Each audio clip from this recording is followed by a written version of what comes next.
different place. All right, what's up, everyone? Thanks for tuning into Billiard Breakdown tonight. We've got Team Three-Way Shot, consisting of Dan Charlo, Rob Morley, and Evan Hurley, taking on the Chalking Dead, which consists of Jake Jackson, young prospect, playing out of Billiard Breakdown in Rochester, Will Rhodes, and Dave Powis. This is the Billiard Breakdown in-house league, which consists of singles, both singles and Scotch doubles matches, races to 1 in 8-ball pool on the big 9-foot tables. To start us off, it's going to be Jake Jackson versus Dan Charlo. Switch this around.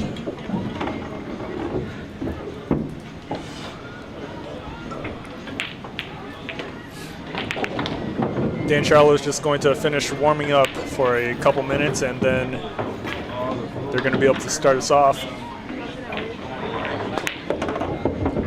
I'm going to be in and out with the commentary, but you will be able to see, hopefully, players from both of these teams in and out of the commentary booth as the night progresses.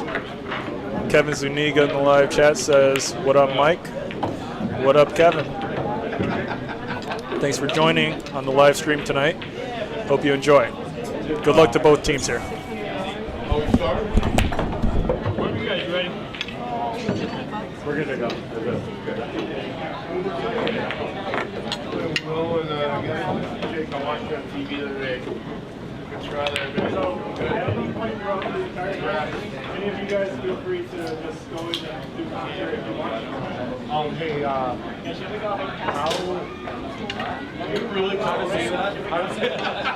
it sound for scoring working? Like, how? Yeah, so do you have to ready to change the names and stuff every match? Or? Do you this screen will get cut off real quick. I know how to change names.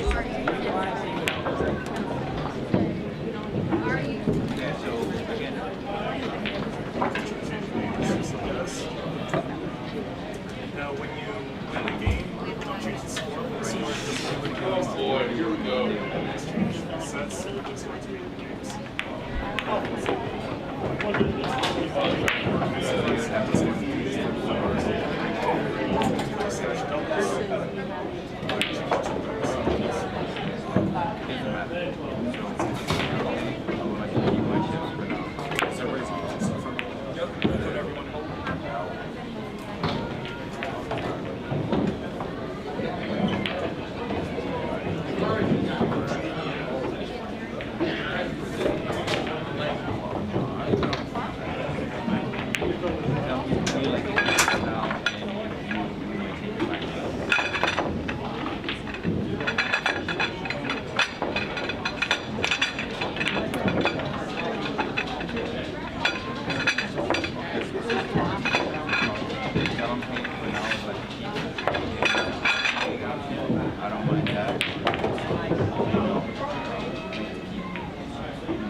It ain't gonna fucking help nothing. I'm either gonna be really, really bad or it's gonna be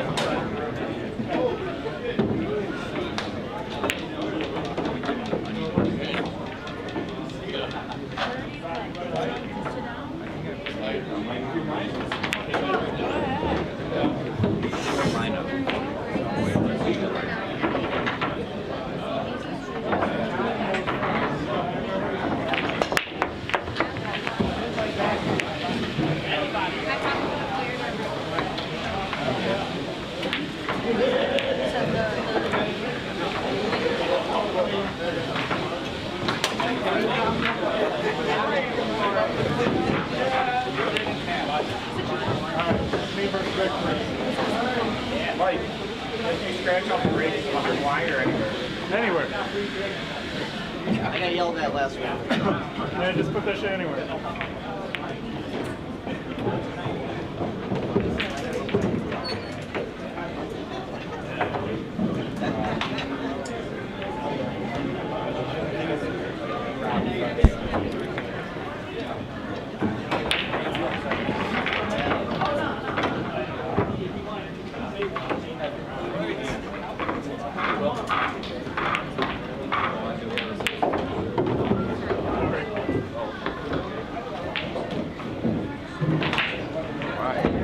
Dude, what do you think of the Wonderboy fight?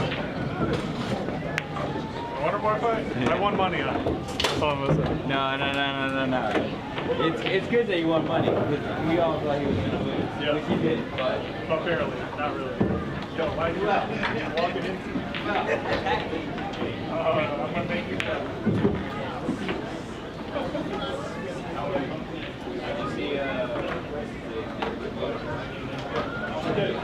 I saw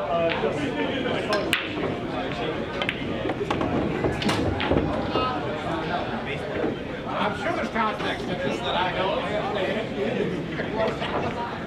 you know Derek Lewis? Yeah, he takes the short off. No, and then he moved the crowd, and I was there. But I saw the videos right now.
you're on deck.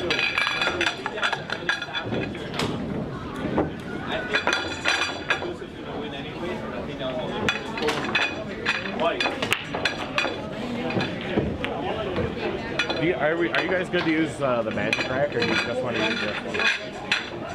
Because I don't want to use that. Doesn't rack like shit. Well, we'll get a plastic rack. I'll get a plastic rack. You don't like that, right? He doesn't.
Can't tell. You guys shoot me a message saying if you can hear me or not.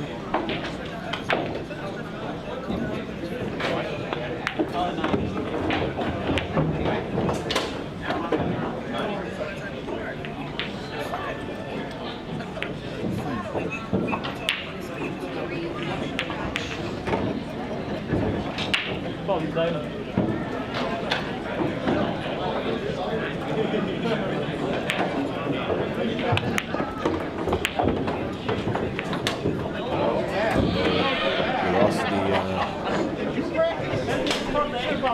the video feed here.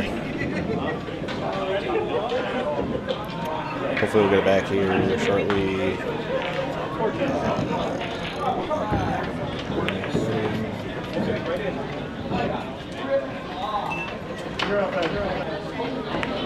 How about now? Can you guys hear me now?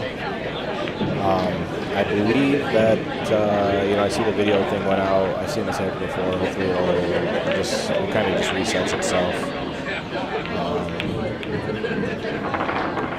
I'll grab the mic real quick and see if we can get it back up. Give me a sec.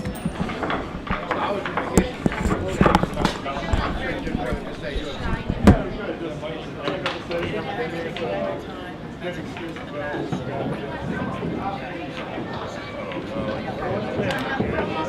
got plenty of room. I got a chink. I went to the I saw the review of it.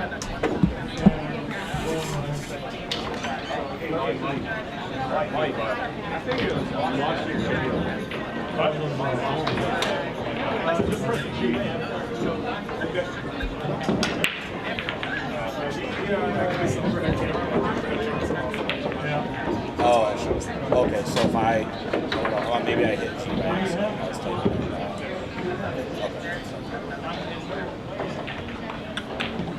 Hey, how'd you set these Which one? Is this the hot headphones? Or is that this one? Okay, because this was off. That's okay. That stays on. This is for both recordings.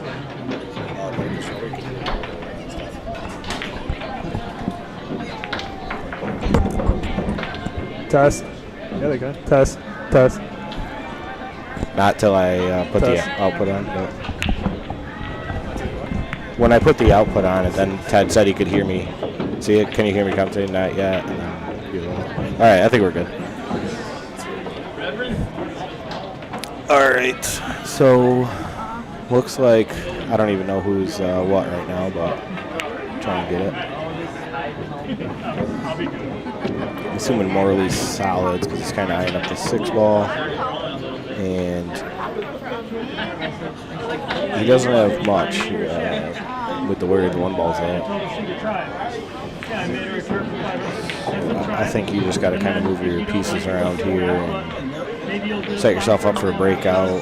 You could kind of miss the 6 on purpose and play it 2 rails up towards the 1-8 pocket. He's probably going to try and make this. Oh, he almost left himself a shot. Honestly, not a horrible plan. It was a pretty decent shot there. If he would have gotten just a little closer to the rail, it would have made it a little more feasible to make the 1 and bump that 8 out. I mean, again, you're probably not getting on the 7 from there, so I didn't see that shot. I don't think I'd ever take it. Let's see what he does. I think just bump this 1-ball out of there. Kind of keep it. You want to kind of keep it close. I'll just probably try and thin it and put the cue ball on the bottom rail, if possible. Okay, that's a good shot right there. Yeah.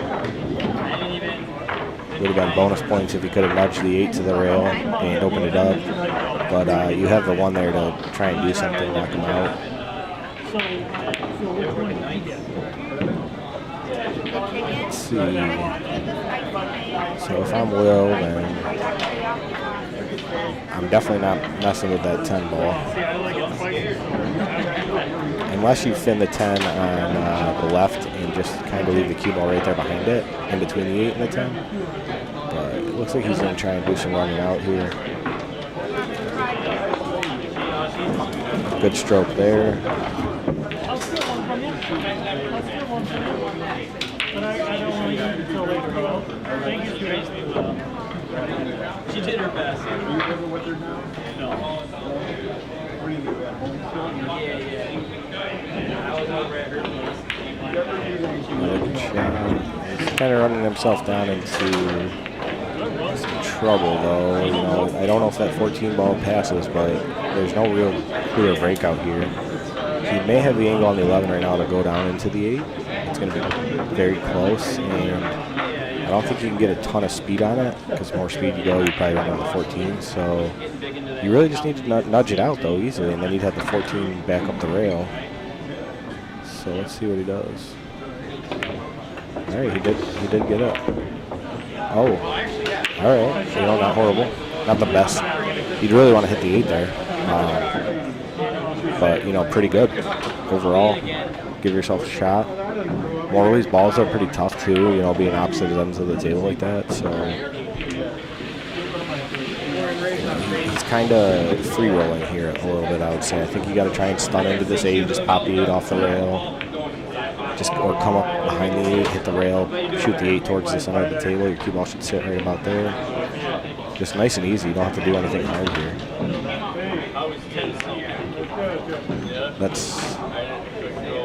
They tried to roll it up. I didn't really like the roll shot there. I would probably just stun it over a little bit. I think it was a little bit more natural. He tried to, you know, he missed the ball because he tried to make the 8 do something it wasn't really supposed to do. So Morley's got a chance. I mean, it's nothing great, but he could, if you fin this 1 and made the 1, and then he could hold the cue ball down there for the 7, it'd be real close. If you can get it about a diamond off the rail, then he leaves Will either a tough 14 ball, or, you know, he's really going to have no shot on the 10. He's going to force Will into taking the 14. So it's just a high ball, roll it, and just kind of float that 1 in. And all right, he opted for the safety. I like that. Didn't leave him a good angle on the 10 to get to the 14. He might be able to hold his cue ball here, but it's real close. I think on this new table you can just hold it. All right, he's not even looking at that. He's going to cut it the other way, which doesn't really yield much. He's going to be going right at the 1. He could just come 3 rails and just miss the 1 and then have the 14 in the same pocket as the 10. But it's a little close for comfort.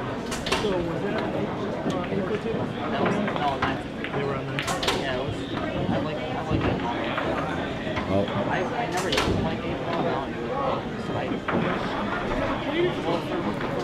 So Morley's got a couple options here. You could try and run out a high ball and a 1, come down, split the 8-10. Real tight position there. I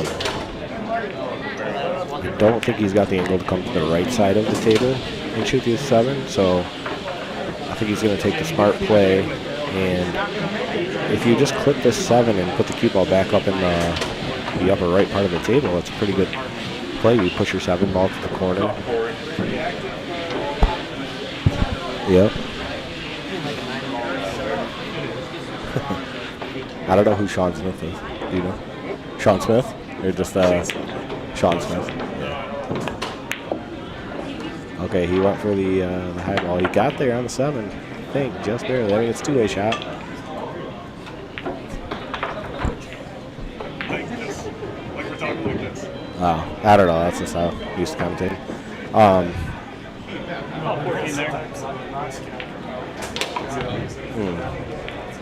Gotcha. All right, Will's going to try and push that 14 there. Did he make the 1? If he does, it's a great shot. Yeah, and that's just what I didn't like about trying to make the 1 ball earlier that Rob tried. You just leave yourself. If you don't make it, you're going to be on the short end of the stick here. And now Will's 14 ball is pretty accessible from anywhere on the table. So he's just got a. You could try anything you do here, and where you clip the 7 and stuff, you're just going to end up getting safe back. So I think he's going to try and take the offensive route and try and kick the 7 in. I don't know if he called it. All right, well, it's probably curtains, as they say.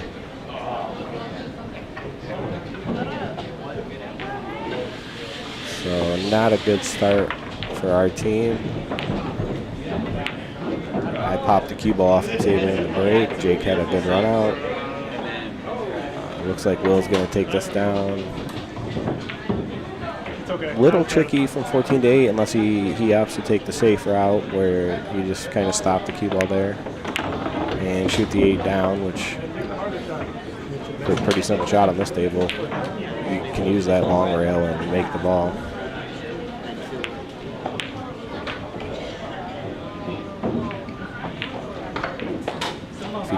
We have a chance if he tries to bring this cue ball around, and he doesn't. Playing smart, playing for the win, and especially where Rob's 7 ball is, you can almost just play this as like a stop shot and just make the 8, and Rob will have a tough time after that. Good shot there by Will. All right, so now we got Evan. Evan's a newer player. Dave, here we go. You guys break. You guys break. Yeah. You reckon you're all right? Well, it's Evan Hurley. I don't know. Mick said he was in the system, but he's not. So. And then it's going to be Dave Powis. No, only triangle.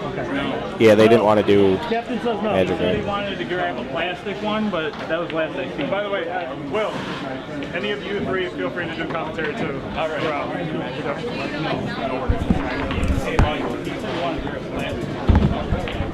Yeah, but that metal one works good with these balls.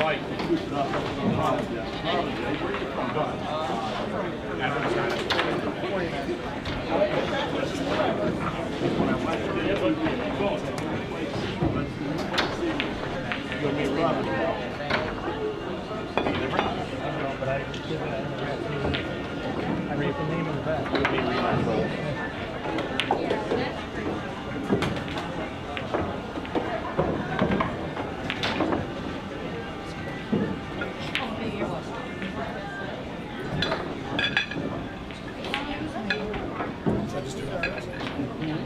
It's because I just put him in and I didn't refresh this. Exactly. I'll check it. Just do it all.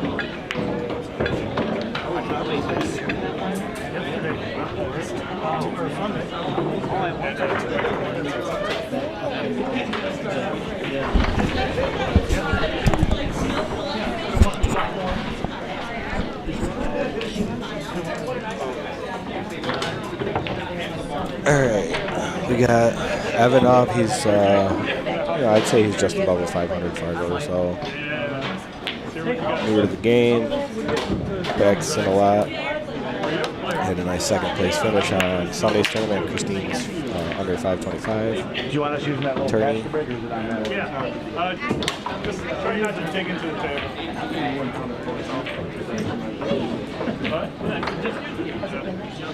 Saves the clock. I mean, it's like the follow through after that really destroys it. It's not as much. Lose that line. Then somebody's gonna rip right through. We got Sean, Twisted Nation. Must be either related to Will or one of Will's friends. Eric in the chat. Mr. Ted Beach as well.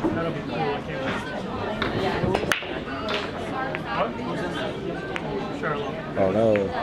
Alright, good break there. Almost kicked in. But he's actually got a pretty good spread. I think stripes are the way to go here. Something like 9-11.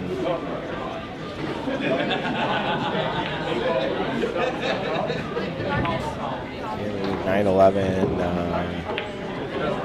13. You just got to figure out the 10, how you want to hit the 10. Looks like the 15 in the bottom right. The 13 connects to the 15 ball, but then you're still left with the 10 ball. And if you could draw the 15 back center table, shoot the pink upper right, then you'd kind of be straight in on the 10 for the 8. So that's probably something close to that, dude. It's a little tight position. you just gotta plan what ball you want for the 8. I think 10's the best ball for the 8, for where the 8 is. He's gonna end up going solids here. It's not they're both tough. I just like the first shot for solids is a lot tougher than the. Okay, now he's switching. Now you could roll the 1 end and shoot the 7 on the side, but you know where the 2 ball is, you could actually shoot the 2 probably too. 2 to 4. Yeah, you almost have to go 6. But he's gonna try and run out these stripes, so I would probably try and draw this 11 back here. Try and go, like I said, 13. I guess if you can clear the 10 out, if you could shoot the 10 to bottom right, maybe just try and draw back for 13 or 10, depending on what you get. But if not, your simple patterns like 11, 13, 15, then pink in the upper right, and 10, 8. He's going to switch it up a little bit.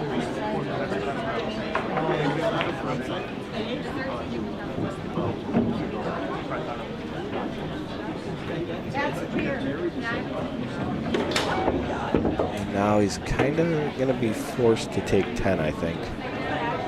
Which, not a bad shot. You can just kind of cut this in, and then you're going to be on the pink.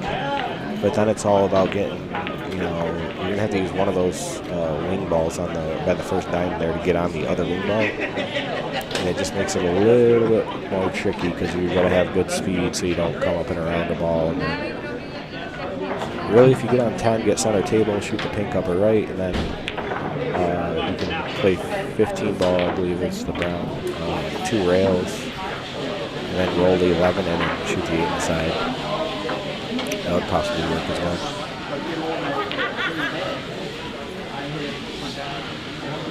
And just pocket speed on his 10 to hang it in case you miss it.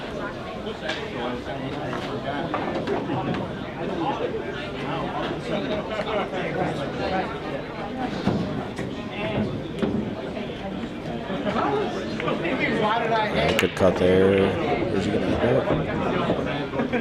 Alright, now you got to replan. You're pretty straight on this 15, but you do have a nice draw angle to just miss the 8 and then shoot the 12 upper right. I believe pink is 12, but yeah, because it's the 4 ball is pink, so for some reason it's hard to, the stripe, I can tell the colors for the 1 through 9 with the stripes just don't stand out as much as the 1 through 8 balls. So yeah, you got to kind of draw this 15 back, get on the 12 in the upper right, and then make that 11. And then shoot the 8. Well, now you can't shoot the 8 inside because you bumped the 2.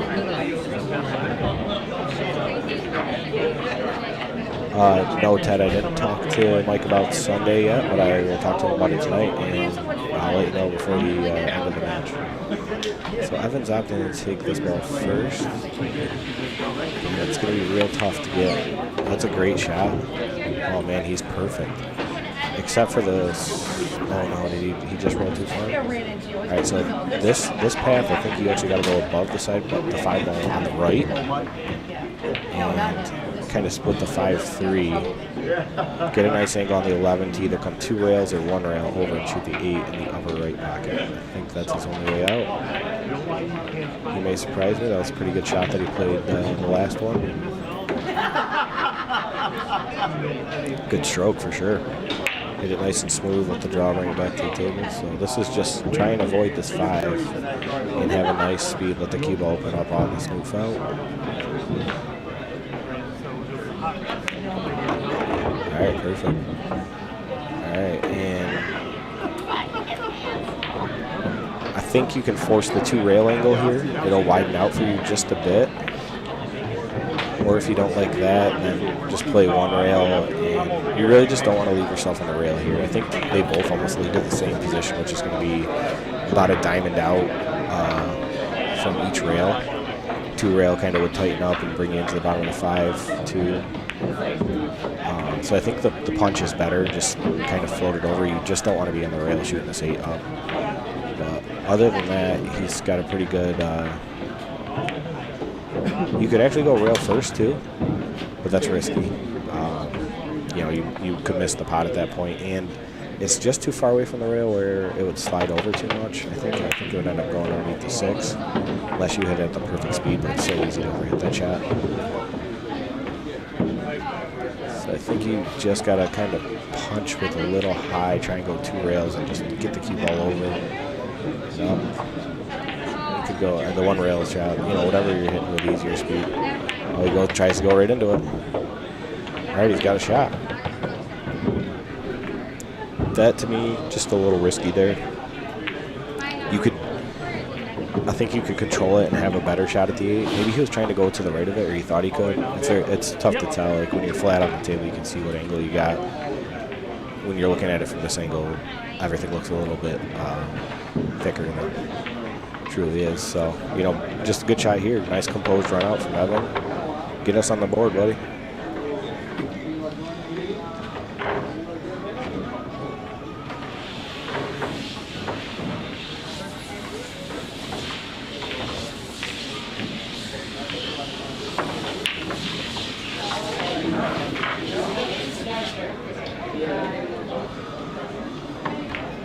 Looks good. Oh, yeah. Nice shot. What a run out. All right, so it's going to be, I believe, me versus Dave Hollis. Or I don't know who. You put down mine on the table.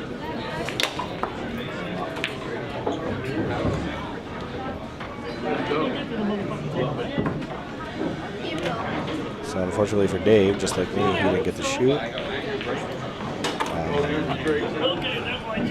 Okay, looks like Will. All right, might not have any commentary for a bit. Maybe somebody will run in and do so.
You got 2 score sheets there, or just one? No, they got them over there.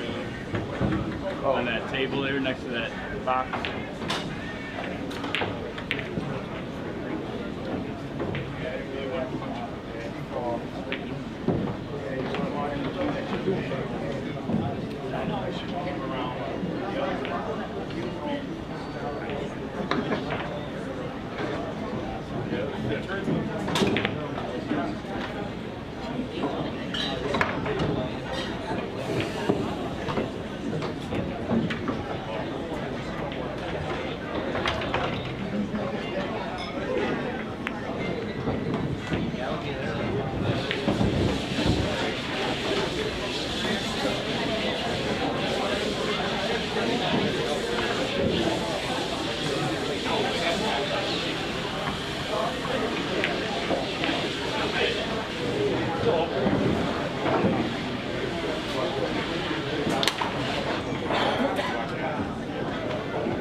All right.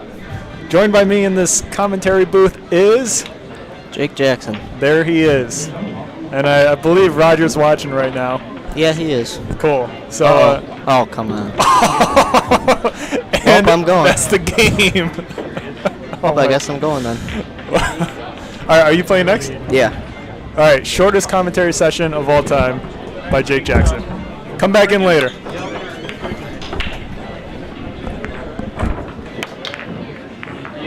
Thanks, man.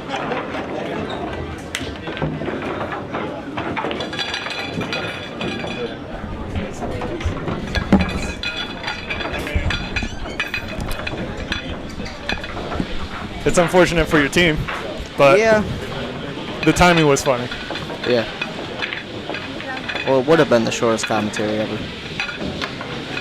Ted Beach in the live chat says, I know you're busy. Just wonder if you talked to Mike about Sunday yet. What's on Sunday?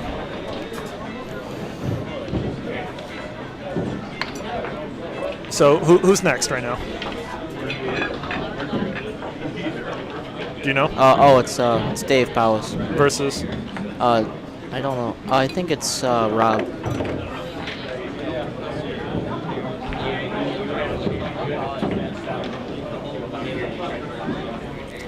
All right, up next, Rob Morley versus Dave Powers. I'd ask you who you got, but that might be self-explanatory.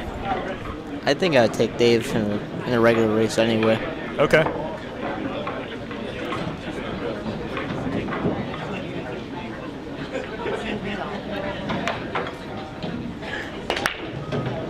Good break. Nice. What did he pot? I missed it. Oh, made the 5. Oh, the 5, okay. I thought something went in earlier. I don't think so. It's got a pretty open table. Yeah, Stripes Yeah. is great here. What do you think about that 14 ball? Cuttable into that left corner? I think so. I mean, he can probably make the. I'd say he'll go for the 14 first. We got Rats Guy in the live chat. Says, hi, Jake. Hi.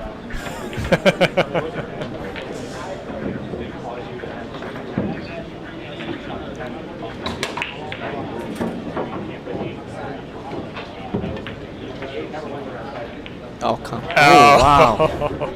That would have been quite the gift for Rob Morley. I don't think that would have won on the outside tables. Seems like the outside tables aren't as forgiving as this one. Ted Beach in the live chat says Dan was going to talk to you about him and I playing each other on Sunday. Charlo? Yeah. Ted Beach versus Dan Charlo? I don't really have a good background for Ted Beach. I've never seen him play before. Neither do I. This is runnable.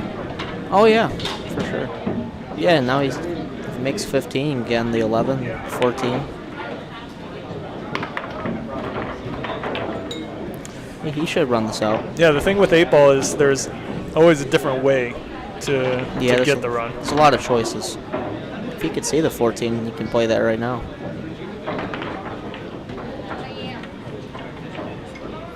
The overhead camera, I have it turned off right now. Figured I'm not going to be in the booth, so yeah, probably not going to use it too often.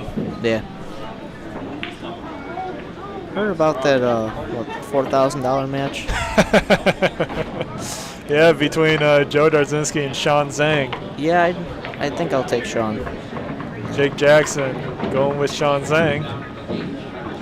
No, I've seen Joe play before. I don't think he'll beat Sean.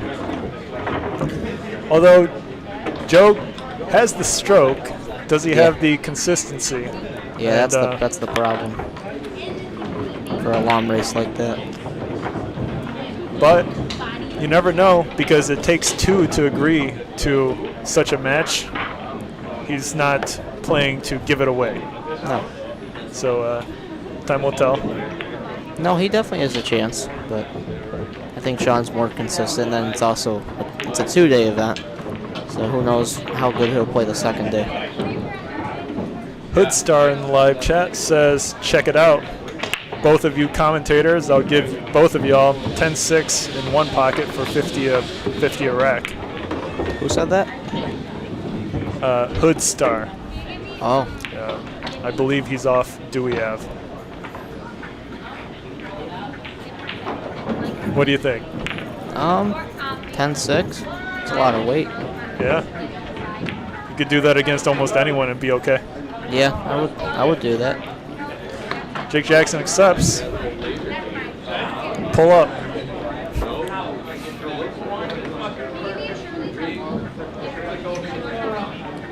I would have tried to get a little straighter on the 9 for an easier 14 ball setup. Yeah, yeah, he's in trouble now. Oh no, I think he can. No, he can't. He's in trouble now.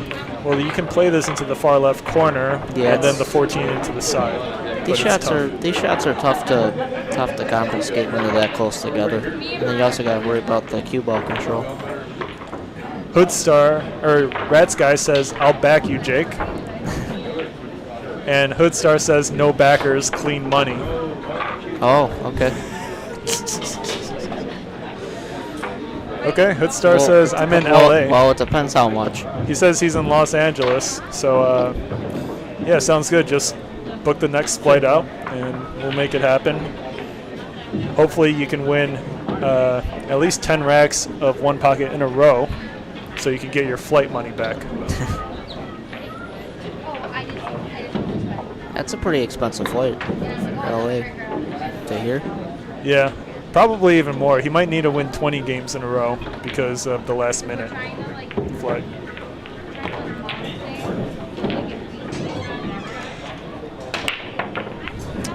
He played it safe. He didn't really do that good. I think he was trying to put it behind the 8 ball. Yeah, playing it safe is tough when your opponent's got every ball on the table. He could have just left the ball right there on the rail, close, like lock it on top of the 3. But I don't know what he was trying to do there. I think he tried to get it behind the 8 maybe.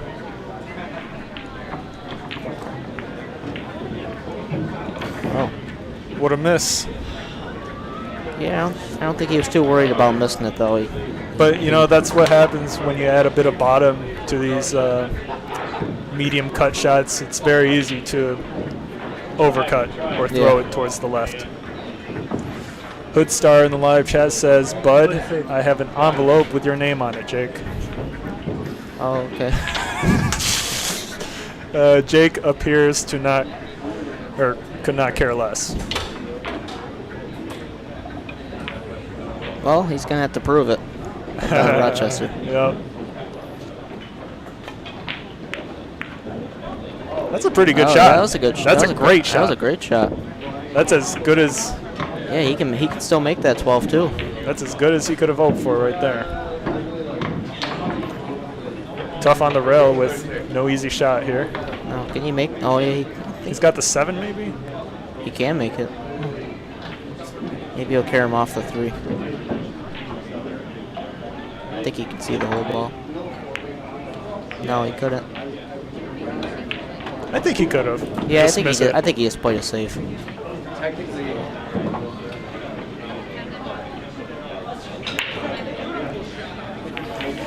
Hoodstar in the live chat says, "Listen here, Jake. They call me the gay." Is this guy Adrian Puckett? He might be.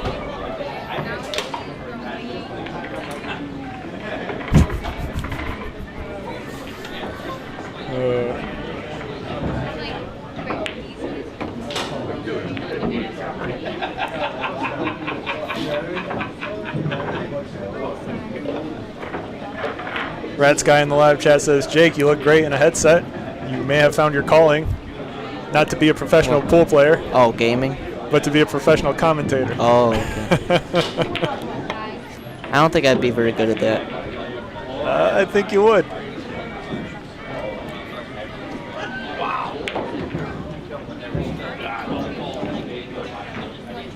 He left a pretty open table here. He should run this out. Yeah, Rob Morley had a miss on a pretty easy shot earlier, but it's looking pretty good right now. Lots of chances to get a good shot on the 4 ball into either the side pocket or... Yeah, he's just got to get good shape on the 6. Oh, he almost He almost missed missed that one. But you know, playing on table 1 is a different experience compared to the other tables. If you're not used to it, it can be tough. For sure. You know, then you're nervous about the TV table. And Yep. And also the felt plays faster. yeah, that too. The shelves play different. So, great shot for the 4. Or I mean, you could even play the 3 and then the 4. Yeah, I would play the 3 first just because it's kind of tough to get position off the 4. Well, you can get good position. It's gonna be a tough, little more of a cut. It's gonna be tough to get on the 7. Carlos Arias Sancho says hello from Costa Rica. Man, I got people from Costa Rica watching this. Yeah, everybody watching. It's crazy. Your Tuesday night league, and you got everybody watching around the world. And Hood Star says, "Isn't Sky in New York? Sky is around the world."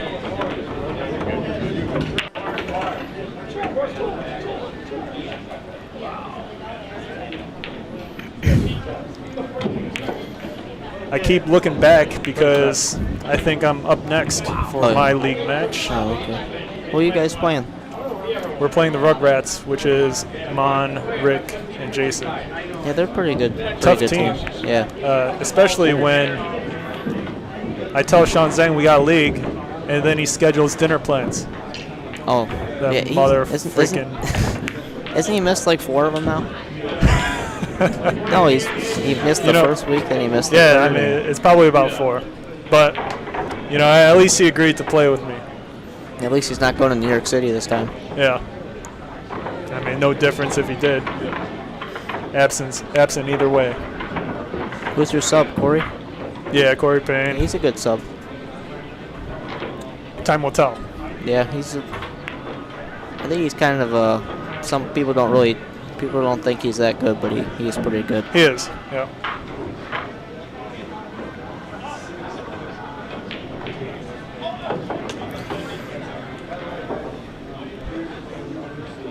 Rats guy in the live chat says, I think Hood Star is Tony Chowan.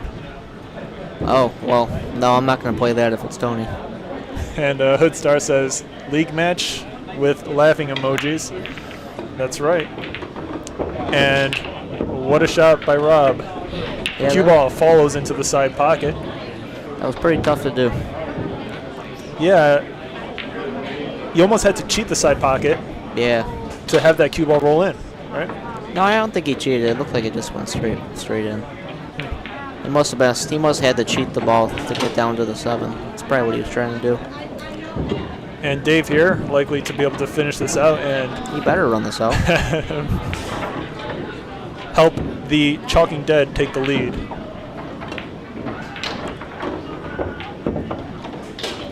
Well, He's got to hit this with some pace. You know, yeah, he's got to do a little stun follow here. Or he just wants to hit the 8. Just smack it. He has a little stun follow.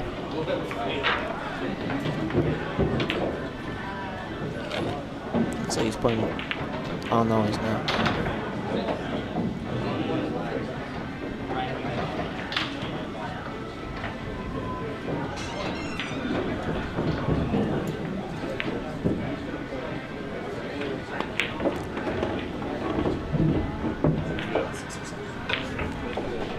Thanks. Oh, that was a nice shot. Hopefully he's going to clean this game up. Yeah, nice job by Dave, and I am going to go join my team again. Jake, you're playing next? Yeah, I'm playing next. All right, well, feel free to come in and out. Yeah. I'm sure everyone's going to enjoy your commentary.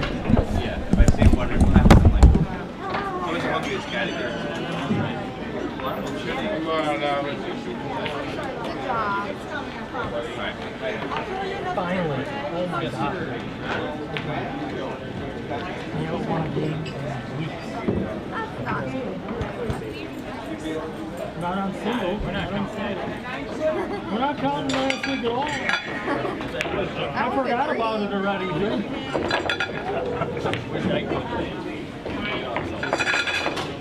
We have to move on to good stuff. Rather than season 2. Plus we gotta get points. I am gonna focus.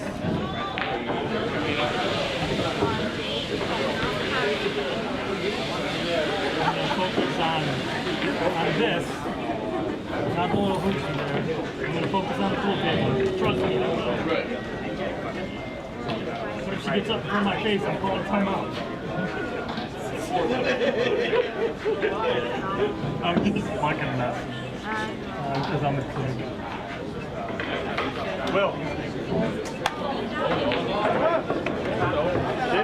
I don't know how to do it. Just say what you think is happening. I'll introduce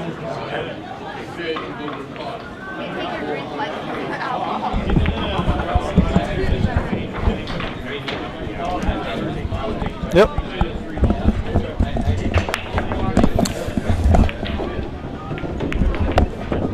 I always wear it like this, that's why. Oh, gotcha. Makes sense. All right, joining me on this live commentary for the first time is Will Rhodes. His first thing he said was, "Why do you have such a small head?" Yeah, because the headset wasn't up it. Get my breathing into it. Oh, by the way, Dave won that, right? Yes. So the score's now 3-2. And who's playing right now? Jake versus who? Jake versus Evan.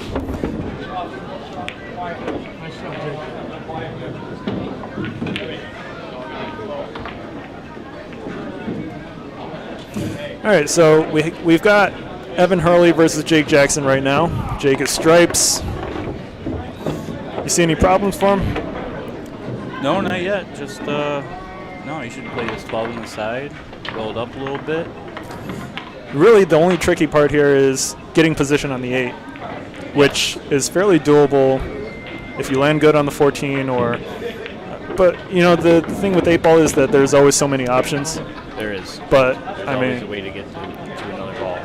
It's looking like Jake's going to go 9, 13, 14. Oh. Or the corner. Go 13. Probably slide it over for 14 down here.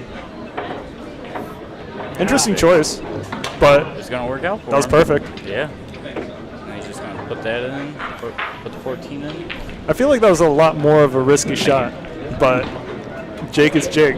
Yeah, I mean, it makes for easier shots later on down the line. Sometimes you just got to pull the trigger on that.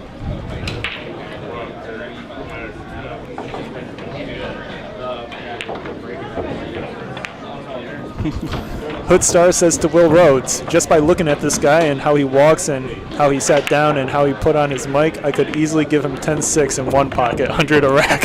Who's Hoodstar? Hoodstar is a random guy from Los Angeles. Oh, okay. Hey, I'd take 10-6, absolutely. And wow, what a run. Na by Jake the Snake. Well done. And Rat's guy in the live chat, Roger, says, Will? Did you leave the Amish community? Yeah. Know, did you? Yeah, I did, because got a little too hot. A little too hot for my beard. Wait, is there an inside scoop to this? No, I guess I just look Amish with my beard. Oh, okay. And who we got next? Dan versus Dave. I'm not up for a couple games. Cool. Well, looks like the Chalking Dead is doing pretty good so far. Three-way shot, looking to work their way back. Yeah, hopefully not. Hopefully not. Hopefully not. Will Rhodes is completely unbiased. Absolutely, especially tonight. We need to make up 11 points. That's how far they are ahead of us. Yeah, Rat's guy in the live chat says, nice break and run by Jake Jackson. We live near lots of Amish people, Will. Absolutely. I see them every day riding their bicycles. Their little wagons. Pretty good break here by Dan, and I am off to play my league match. Right. Have fun, Will. Good luck, Mike. Thanks. Do our best.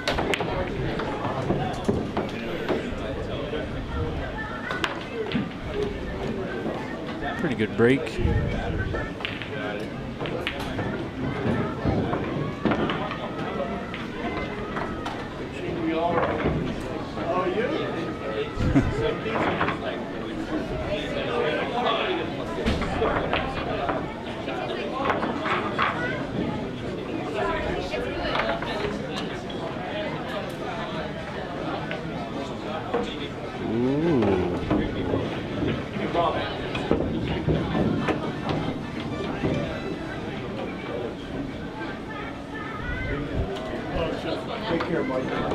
Good starts, focusing more on the surrounding people than he is the pool game.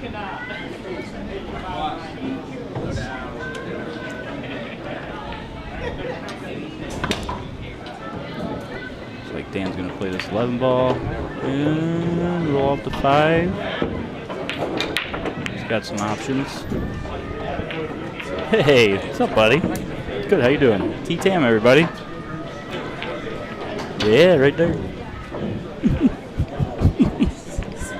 Later, bud. Good seeing you.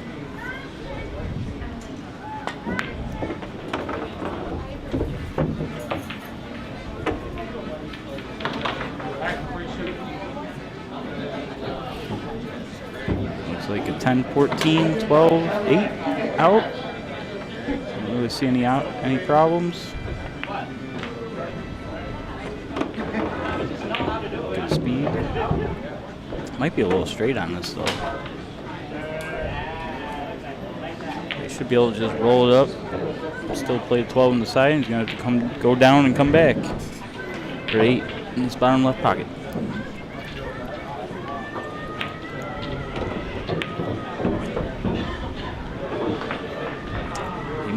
He might punch it.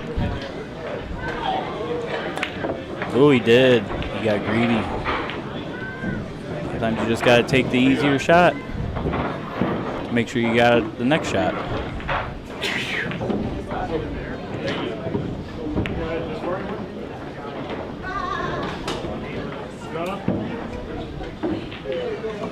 Pretty wide open table.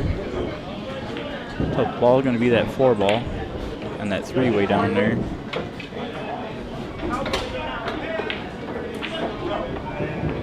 Try to break out that 4 off the 7 now.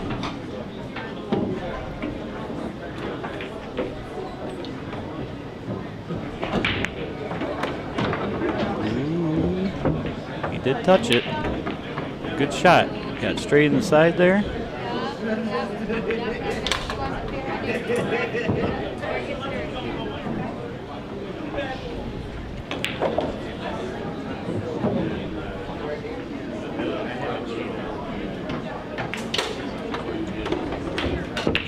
Dave. 4, play that in the corner, draw it back a little bit for that 5. And then just how he wants to run out the 6 and the 3. Probably save the 3 for last, honestly. Got that close to the rail, just come off it and come right down the table. Oh, he's gonna put top on this. What are we doing, Dave? What are we doing? Okay. Get past the 14. Looks like it. Now he's straight on the 6 ball.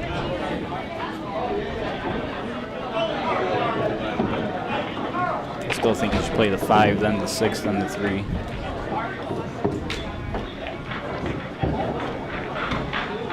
Because I don't like using those things.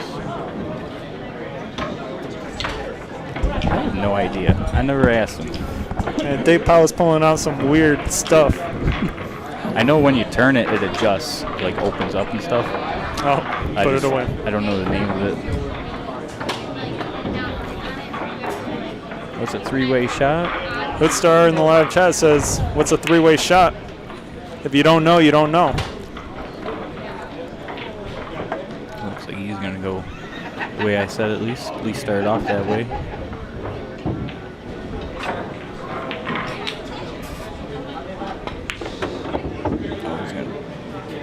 Cutting it close. He's going to be straight again. I would have just stopped it there. Yeah, better to leave yourself a little angle for the 3 next. Mm-hmm. Yeah,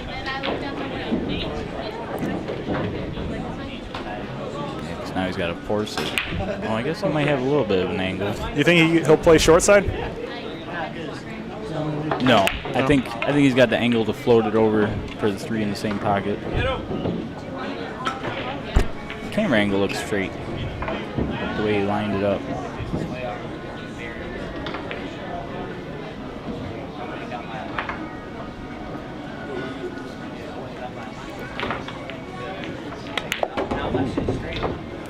Yeah, well done by Dave, generating some sort of angle out of that. Although he didn't have to hit it as hard, but No, but it worked out for him. it did. 'Cause now he's got natural position on the 8 as long as he gets around that 14. Which he's got the right angle to just hit this cue ball with top. Should be able to roll it past. He likes to draw. Okay. You don't draw it in that side. Into the 12 too. Right? I know, then you got to worry about that one.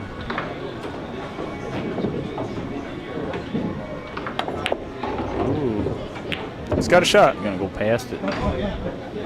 Ooh. Does he have a shot though? It's tough. Oh. How do you go to overhead view? The overhead camera's not on right now. Oh my goodness. Because I figured everyone's going to be in and out of this. Not too many opportunities to use it, but Fair enough. yeah. Yeah, I do like that, especially when you can't see quite the angle. Dan From may this view. have another chance here to get back at the table.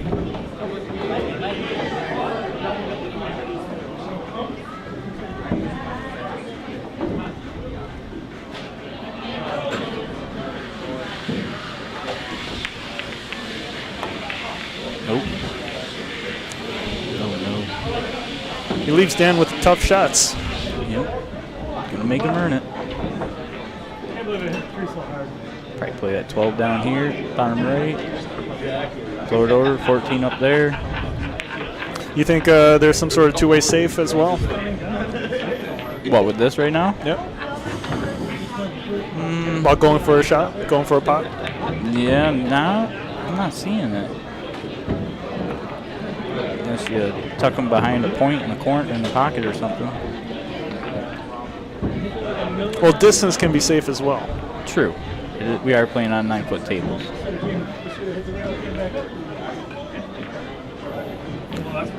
Yeah, I think he's going to go for this right corner pocket shot and maybe just leave that cue ball far. Right? That's what I would do. Try to leave it down here, bottom left side. That way you still have a shot if you do make the ball. But then he's got a tough hit ball shot.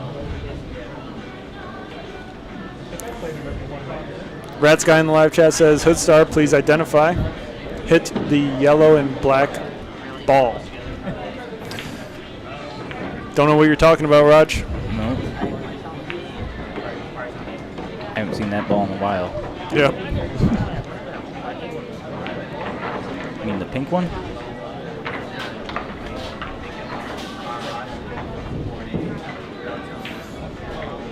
We may have just discovered Rats guy is colorblind. We'll see. Might. I know a couple of people that play pool that they're good shots that are colorblind. Stu Nods in the live chat says, Will, did you fix your float switch cable yet? No, I have not. Been too hot outside to work and lazy. And Dan is able to make the difficult cut with position on the 14.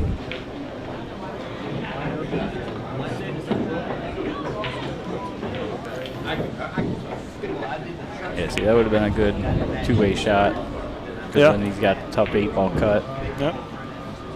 While having a shot on the 14. You could Now- call it a three-way shot. Take notes, Hood Star. Yeah, see? Ask and you shall receive.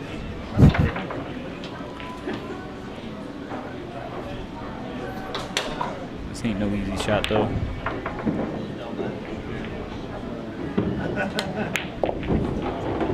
Well done.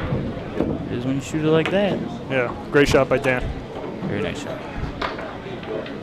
To make it 3-4, still the Chalking Dead in the lead by 1. Can Dan make the 8?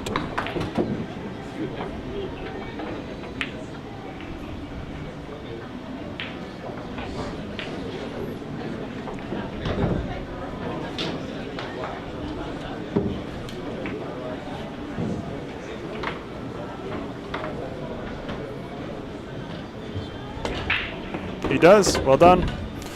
Score's now 3-4. Who's up next? Well, do you know? It should be Jake and Rob, because they don't rotate it as a home team, right? Correct. Yeah, so it'll be Jake and Rob, and then me and Evan are on deck. Sounds good. I'll be back.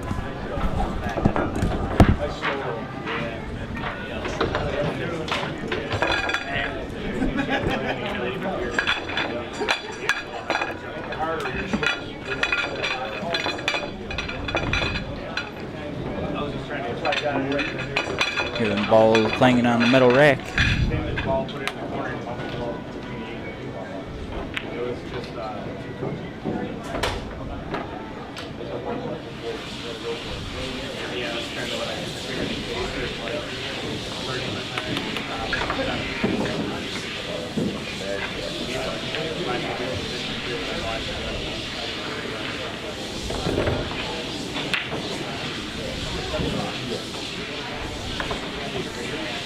Rob Morley to break. What you doing, girl? You gotta go forward on that 3 ball. No, I know. I was stunned that, but I really Baby sports, dude. I got it from Epstein. Hold it in. And here on the long rail. Come here, you got an 8 on the bottom. I thought of that, but I Good thought Star that says, the I'll play challenge y'all. was me getting Y'all, last pocket, 8 ball, $50 a game. after I stunned it like that. Well, that you gotta get used to playing the role. Maybe. What's your Fargo rate? I thought I played the pattern right though. No, you should have. What you should have done too is you And on what size table? 9 ball or 9 footers, 7 footers? You got 2 straight on the ball in the corner, right? That's why I shot the 5. 562? Me too. I know. So play a stop that, and then you just bounce off the rails. Roger in the chat says, Hoodstar identify. I don't think he wants to, Raj. But I was, That's a speed issue. no, I don't. Roger wants to know, what's your robustness, Hoodstar? 200. That's kind of low. Mine was low. It's up to about 400 robustness now. I knew all I had to do was just. You were just going to go up there for that ball there. Yeah, but I wanted to get straight in, so I didn't have to putt up. If I didn't hit it like that, then I don't get straight in. Beautiful combo shot. Ooh, but he tied 2 up. That's very unlucky. On that ball there. No, I couldn't. I couldn't. I was dead straight in. That's why I hit this one. I got there, but I. What's Fake gonna do here? Play a nice safe. Hold it in, take the cut on the 11, slow roll that in. Kick that 4 down the rail, off the end rail. Being straight in.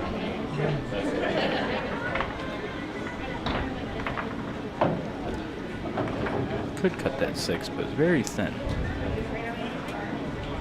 So I got greedy. Very close to the end rail. Just wasn't in the mindset.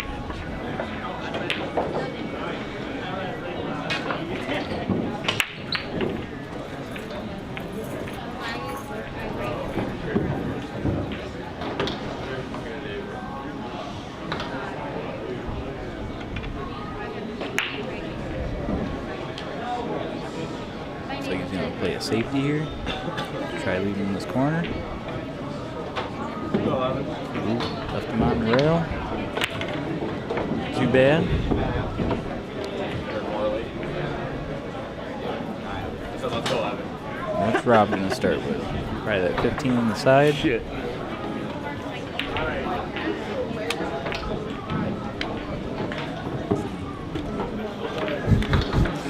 Roger said, need at least 2,000 or you might be a sandbagger. I'm assuming you're talking about his robustness. Mine's not even that high, Raj.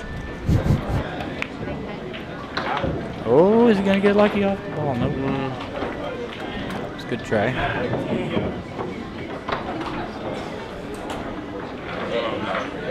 So he's got a shot at that 3.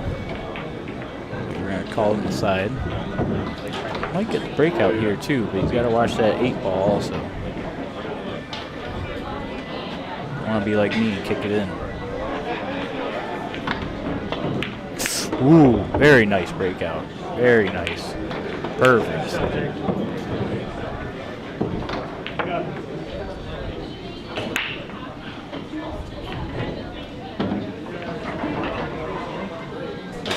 6 ball. Ooh, I think you want to be a little bit more up the table than that. 2 ball. Where's the cue ball gonna go? Ooh, oh. Alright, I can still see it. Cross bank that, go 3 rails, and you probably have the 8 in the corner or the side.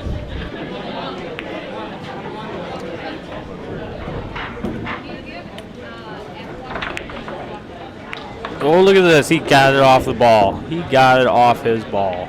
Wow. What a shot.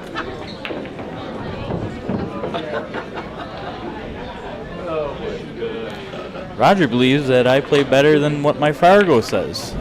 Oops, did he say that? Yes, you did, Raj. Yes, you did. I missed where he called it. He's going to go down here in the corner. Beautiful shot, Jake. Very nice. All right, guys. Well, I got to go. I might be back. Who knows?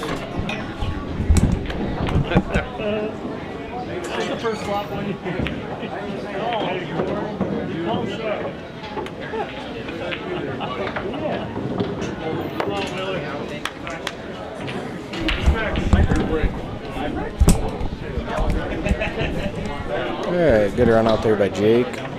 Good breakout, and then just put the headphones on. All right, it's me and I know you better.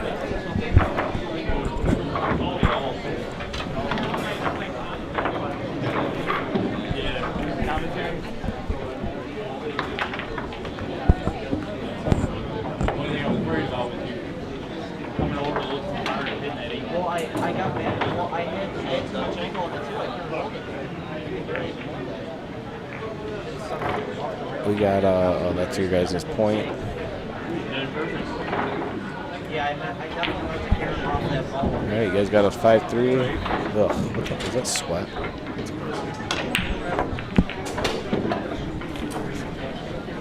Well, hit him good.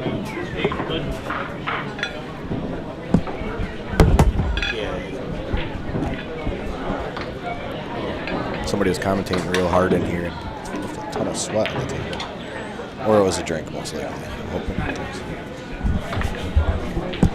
Okay.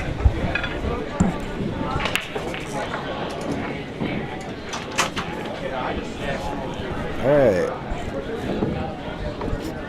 We got Evan versus Will. We need this point. You guys hope to get it. Who do you think's winning?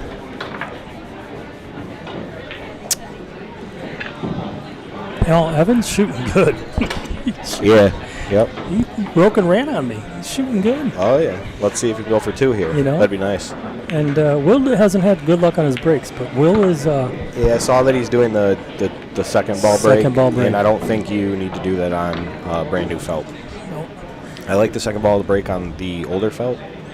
I'm not gonna say it doesn't work as well, but with the new felt, you can hit. If like you watch Jake. Jake's break is pretty good, and he's been playing on all these new felt tables, and he doesn't hit it as hard. He hits like 75% power, and as long as you hit that front ball square on the new felt, everything spreads nice, which is what I did on my second break. And the first one I overpowered it, jumped off the table. Jake just hits a nice smooth, like a smooth power break. Stick, kind of weird little stroke there, but might get this 5. Nope. Yeah, Evan didn't hit those as clean as he wanted to this time. Hopefully, Will doesn't make the 8-ball early again. That was, I mean, I like to win, but that was unfortunate. Yeah. Yeah. No, but Evan, his potting skills, he's focused and he's making the ball. Mm-hmm. Yeah, he's been putting a lot of table time in at his house. I know that, and it's paying off. You know. Yep. It looks like Will's going to go for the breakout right here. Don't know what he's going to be. He needs a shot on the 7 if he. Okay, he played it a little differently because he played straight first, which is fine. Sort of. Well, not now. It's not fine. I like the play there, playing straight first. I thought he could have forced the ball over and got in between those balls and kind of controlled the carom a little bit more. But I like the stripe first too. I think he should have just tried to control a little bit more than he did. So it looks like he's going to play a safety here. I don't think he can make this ball, though. Yeah, he got the 6 first, so all good there. Only one tie up. Yeah, he got a little fortunate there. The young ball went low and tied up on the 6. Evan's got some work to do. He might actually be able to cut this ball in and just clip that 6 out. For sure. He could hit the left side of it, it almost seems. Yeah. Or he hits it dead full. Got to watch the scratch in that case. Or because you got to actually kind of hit it hard because you need this cue ball to get up, so you got a shot on something else because you're not going to be able to play the 11 into the bottom right. And if he does that, he's hoping he can get it up just to the 14 there? Well, no, he's going to try and clip the 6, I believe, and then hopefully his cue ball goes 2 rails around the 1 and leaves him something on the 14. The 6 you don't really care about unless that's what you meant. Let's see. Yeah, he's just got to hit this smooth and thin. You got to watch this double kiss on the 6 and the cue and it'll scratch. Okay, so that's perfect. He hit it perfect. Yeah. All right, so he's got a chance here now. I really like if you can get straight in on this 10 ball, that would be perfect. And then stop shot on the 10 to the upper right or upper left, then 13, then 9, and then you roll the ball down the rail and get on the 11. Get back on the 11 to come back down table. Yep. But it is tricky. So if you play this 14, I don't know what his angle is. It looks like it's going perfectly towards the 6. I'd almost try and bump the 6. You could bump that 6-9. Yeah, you don't want to move the 9 though. No, so I would just go towards the 6, so that way I can control my speed a little bit more. Yeah, honestly, you don't. He shouldn't bump a ball. Because everything goes. Okay, so he did. Yeah, that's the problem. Now you're screwed. So you got to try and get on the 10 there. I mean, honestly, if he would have got on anything there, even the 9 in the side, he would have been perfect. But he could have. He just needed to get to the rail, really, and then he would have a shot on the 10 or the 13. I mean, he's skinnied right by that 6. You could play I mean, now you're in a spot where you're kind of do or die. You could play the 13 off the 6. You kind of almost got to go for the run out because your opponent's balls are so wide open, you have no safety. So I would, if I was Evan, I'd play the 13 right off the 6 into the corner side. For sure. It lays good, and you can kind of hit it with like a little punchy draw and just float over. And if you hit that 6, the 6 is going out of the way. You'll have the 10 right in the side, the same side pocket. Yeah. He might float the 6 down table too. Could tie up I think solids. It depends on how hard he's got to hit it. I can't really 100% tell his angle, but I think you're right. He could, if he can control the speed of the 6, just try and make it tough on Will. Mm-hmm. All right, so it looks like that may be what he's doing. How long did you house? I think he's playing 13-9 combo. Or he's putting the cue ball behind the 9, hitting the 13. Oh, okay, yeah, you're right. Putting the cue behind the 9, yeah. He's trying to lock it up. Oops, almost. Well, that was almost an impossible shot. That's why I said you got to go for the run out there at that point because... I guess unless the 6 doesn't pass the 1. Does the 6 pass the 1? Right, but he almost had that locked up on the side of the 9, you know? Yeah, but you're leaving the 7. Like, I'm saying it's so touchy. It's touchy. They have like a 1% chance to end up frozen on the back of the 9 from there. You're cutting the ball so thin with spin that it's on a felt that's brand new. It's so hard to control that bump. Plus, the felt's brand new, so the ball's going to slide a little bit more whenever you do anything. So if the cue ball comes in the back of that ball, it's always going to move more than it would on an old felt where they could nuzzle up together. You really see balls stick together on an old felt. It's going to slide more. Yeah, good shot there by Will. Get in play. What do you think here, Dave? What are you trying to do? His angle on the side, if he's taking the 7 down table, he's should be playing for the 3 ball or the 1. Yeah. Ooh. Yeah, it's tough. I would try and hit that a little hard and well, actually, I don't mind that play because if you hit it too hard and you try and get on the 3, then you're going to sell at the 11. Right now, he actually left Evan in a pretty decent spot. Evan has a nice... Now here's where I would probably play safe as Evan. You could actually kind of do a 2-way bank on this 9 ball. Roll forward off the rail, try and bump into the 13. You got a couple options here. For sure, yeah. Could play the combo, but then you're selling out the 7-1, maybe even the 3. So I think just bank the 9 soft, come off the rail with the cue ball, and kind of try and bump the 13. Gives you the cleanest, and then you're also using the 9 to block the 2 ball at that point. So it's a good. Yeah. You actually get a third element of if you miss the 9, it should block the 2, and that's kind of your speed you got to hit it at. So. Yep. I'll definitely be banking the 9 here, I think. He may be cutting it, which, again, you know, you can definitely cuttable. Just where's the cue ball going, you know? It could actually end up scratching because it could bounce off this rail, curl right into that side pocket around the 10. Great shot. Played it with a lot of inside. Clutched up. All right, now it's just all about shape here. You can definitely use this 10 to get the 13 to draw back, get straight in on the 15. But I would almost here, I would try and get straight in on the 15 if possible, and then take the 11 and then take the 13. Kind of play the 10 as a two-way. If I don't get straight in on the 15, then I'll have a good angle on 13 to get on 15. But the 13 brings you back to the 8. 13 leads to the 8 just as well. But natural angle. I think he's going to go to. He's going to be down at second 1.5 diamonds from the corner. Yeah. After this shot. All right. Second diamond. Yeah. So that's why it was very hard. If he slow rolls that, he's going to have a pretty long shot, and it's harder to control your topspin there. Yeah. But it's almost equally as hard to draw to the same spot. For so sure. I think that's why the previous shot he should have just made sure he got on the 15. Give him a little higher percentage there to get out. You could actually, not a bad shot here is play 2 rails and try and get on the 11 right now. Yeah, for sure. Yep. You would hit the second diamond. Just play max outside or max inside spin, and try and I would sort of play it 2-way here. Try and hit that second diamond, and then I can shoot the 15 all the way up, and then draw back to the 11. So he's drawing back, which I like as well. But it's just so hard to get straight on this ball, or like a good angle to follow it up and get on the 11. Oh, he drew it pretty well. He needs a bump. He needs a bump. What a shot. Yeah, but it's you're dead in the water now. You've got to play. There is, I don't know. He can probably roll right up in here. No. I think he can. No, it's on a new felt.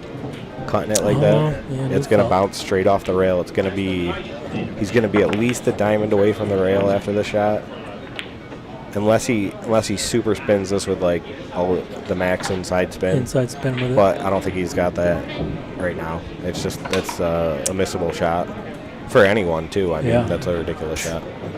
But I think even then he's going to come at the 11. So the closer he gets to the 11, he's decreasing his angle to cut the 11. So I think if you're going to run out here, you just play this with outside, hold your cue ball right there as close to the rail as possible, and take a longer shot. Don't try and go down. Or you can go 2 rails and try and get underneath the one and come through, but those balls are so big in the center too. Okay, he tried that. Yeah, but I mean, you're never... It's very tough. He hit a lot of top there. If you're going to do that, it's almost like a stun, where you just go straight across and then dive down and then... it would have had to been a good stun there. But it's like the perfect line where it just misses the one on the way back. It's so ridiculously tough that it would... Probability is... Yeah, that's what I'm saying. So I think if you're going to run out there, don't hit it that hard. Slow roll it with the inside. That way if you miss it, it blocks the 3. And then you can take... You either slow roll with inside and try and get on the 11, or you slow roll with outside and just take the long, thin cut on the 11. Sure. You think he's going to go for the 3? 4 ball maybe. Yeah. I would have tried to just play natural there and come up into the 8 ball, and just because then you're on the 3 or the 4. Oh. Right now he ended up getting pretty decent. And I would probably leave the 3 for last here. I would draw this. And I would draw that a little bit more. Take the 2, then the 7, then the 3. The 3 is perfect for me, right? Because I don't like 3 to 2 or 7. I like 2 to 7 to 3. He's got to draw back now. Yeah, and the 8's there. He hit it perfect. Wow. shot. Well, I would say perfect. You might actually shoot the 7 right now. Because both balls get him to the 8. Yeah. If you would have rolled an inch out, then you take the 2, but there's no reason taking a hampered cue stick when you can just... Stop shot. Yeah. Just cinch it back a little bit. Yeah, you got to play this with, like, this is a shot I've been working on. It's a draw with outside, but it's like, it's a outside spin shot with a little draw. Yeah. And that way you can draw it straight up the rail.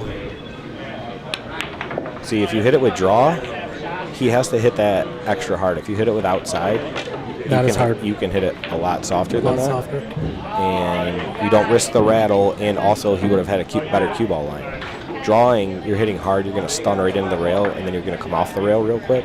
With the outside shot, you can hit the ball a touch thicker, throw it in the pocket, and then you get that extra room to draw up the rail. And the side spin takes you up the rail, as long as it's like a punchy side spin.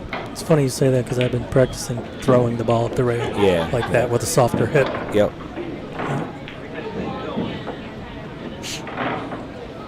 Oh, this is tic-tac-toe right here. Yeah, I mean, it's almost a little thin where you might want to come across for the 11, but I think you can also slow roll it in and just take any cut on the 11. It's fine. Yeah, Okay, yeah, so I don't like the way he hit that because he went low. If you're going to play that line, you got to play with outside and make sure you come across. Yep. There, he could have scratched. I mean, he's still good.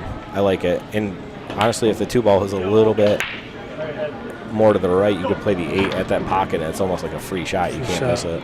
And then you block it if it don't. Block it too. So he'll probably end up taking this on the side. Yeah. You just got to take your medicine here. Just hit this as smooth as possible. It kind of lies perfect if you hit it smooth. It'll come right up. Yeah, it'll be about a half diamond off the rail and at the first diamond there. Looks like he could almost go 2 rails here because of the slide on this felt, and it would tighten up and come right back at the 8. Oh, gotcha. But yeah, no, this is perfect. I like this. Yeah, why do more than he has to? Yeah, exactly. Just make sure you make the ball. You gotta make the ball. Just like I didn't in the last game for sure. I tried to cheat, get greedy, and get perfect, and then you end up rattling the ball. There, if he would have tried to spin 2 rails and out, he probably would have missed it. Easy to miss. Yeah, easy to rattle. Well, just like Will did too. He's almost perfect on that 2 ball, and you give it that little extra power. When you give that little extra power, if you're not that precise, it ends up rattling. So. Big shot here for 3-way shots. Pull back within 1.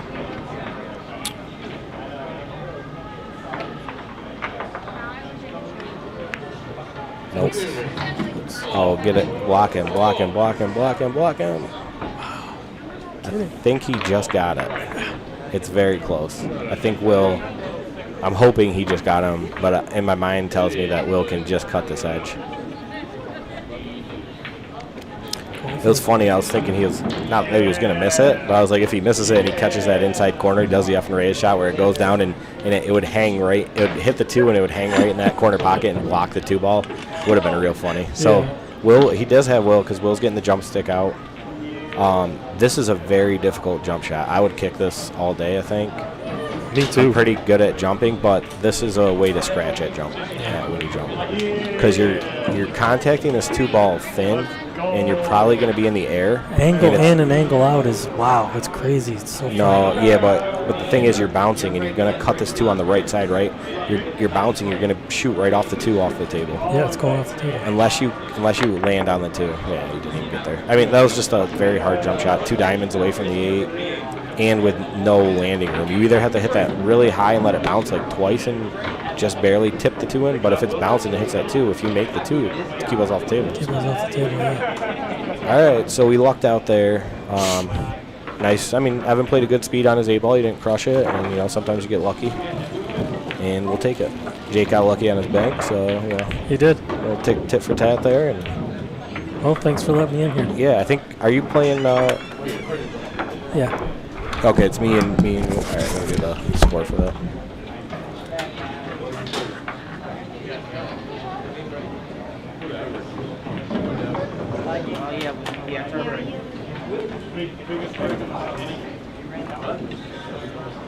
We're breaking. up to you.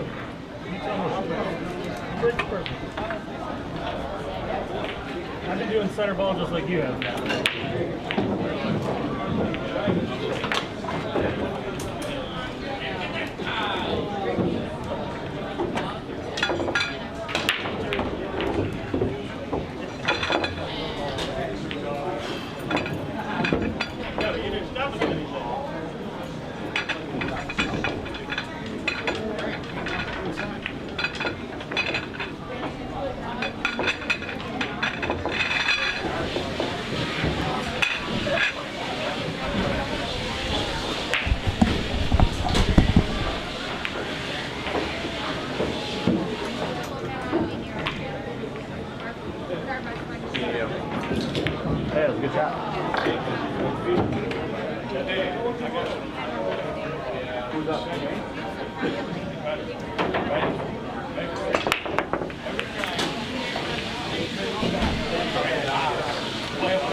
I'm playing. I was just in there. I was just in there. Dan was showing me. Yeah, it's doubles. Yeah, where's Will? Will's having a smoke.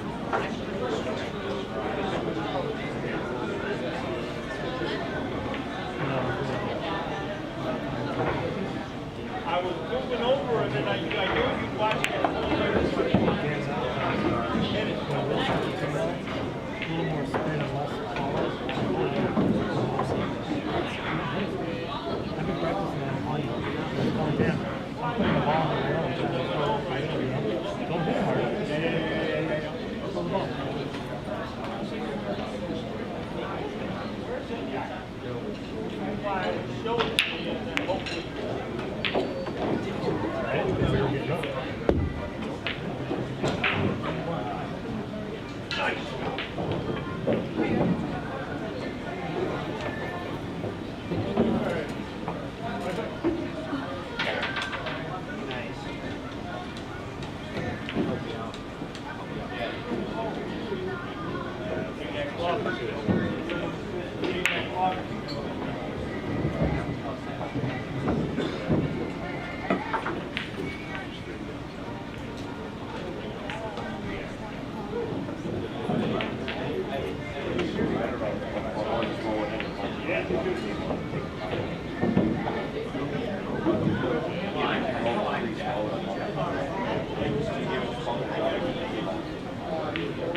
Oh, am I in the wrong one? All right, for the first time in the commentary booth is Rob Morley on the team of Three-Way Shot. Yeah, we're doing, it's 5-4. We're Not hanging bad. with these guys. Pretty good. Yeah, these guys are very tough. Yeah, they are. Enjoy the commentary. Just say what you think's going to happen. Right on. Or not. The live chat is right there on the right. So Okay. if anyone talks while you're commentating, feel free to shout them out. All right, right on. You don't need to type anything. Just talk to them. Talk to them. Sweet. Thank you. Well, hi, guys. It's actually my second time, but first time doing a little play-by-play here, so we'll see what happens. Looks like he's going for the 10 on the side here. Probably a little inside English, get past that 15. I don't know, he's going on the corner. I didn't think you could see that. There he goes. So this is my team. Evan coming up to shoot, or is it Danny? Yeah, I had a rough day so far, guys. I skinned my finger real good last week. Sunday was the first night I could bend it. But not fun playing these guys when you're not 100%, because they're all tough. Probably 5 to 3, I'm guessing here. Or is that the? Yep.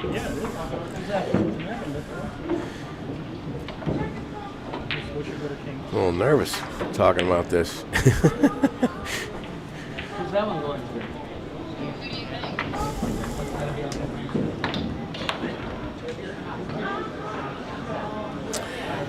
Yeah, I'm reading a little thing here. Will definitely plays way better than his Fargo. I think they all do. I mean, I imagine that Jake is probably what he is, and maybe a little even higher. But Will is definitely a really nice player, man. He shoots solid. He's kind of a gamer. I think he's even ranked a little lower than me, which is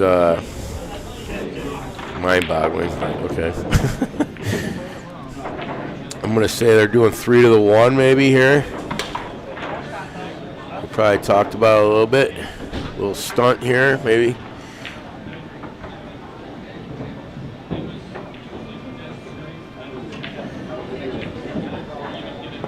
Sorry, I'm being quiet because I feel like, oh no, he's playing a 7. Okay, I can see where they're going here. 7-1. Maybe 6 all the way back down. And then the 5 to get on the 8, or we'll see here, because he doesn't have the 1 anymore. Plus, I'm sorry if I get quiet when they're shooting, because I feel like I'm sitting next to him and I got to shut up. So, yeah, here we go. Yep. Yeah, he's going to leave the 6 for Danny all the way down. It's going to be my guess. He'll play the 1. And Dan will take the tough 6 down the rail. They're talking about it right now. Play the 1. So he's either going to play the 1 and get him straight on the 5 so Danny can draw back for the 6. Or leave Danny this. Danny is good enough where he might play an angle where he comes around 2 rails on the 6. You want me to get to the rail? See here. It's going by the first 9. We all kind of play differently. I know I'm I'm a bar player that's kind of starting to focus on a little more big table the last couple of years. I try to do it more, and I'm self-taught, so. I'm not going to be able to play a draw or anything. I'm going to have to go up and around. So some of these big Fargo guys that really know their patterns a little bit more than I do. But I'm learning. It should hit here and be like right about here. If you get it here, I can draw this in and get you up to 6. Yep, he wants to play that 1. Get down in the corner with the Q so Danny can play the 5. Come 1 rail off for the 6 for Evan. He's going to just follow it down just a little bit, it looks like. He's either going to stun or he's going to foul it. He can't get straight. If he's straight, he's in trouble.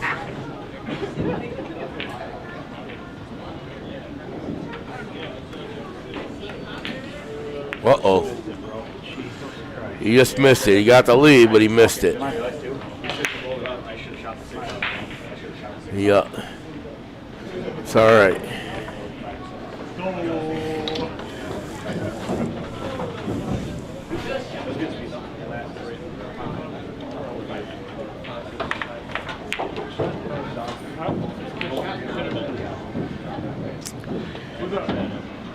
David shoots pretty good too. My Fargo is based on, I believe, it's a bar box Fargo, so I'm guessing it's going to be a lot lower on the big tables. I don't know if David's is based on a big table or whatnot, but he shoots very well as well. These guys, they're focused. You can tell they shoot a lot. I haven't played in a week.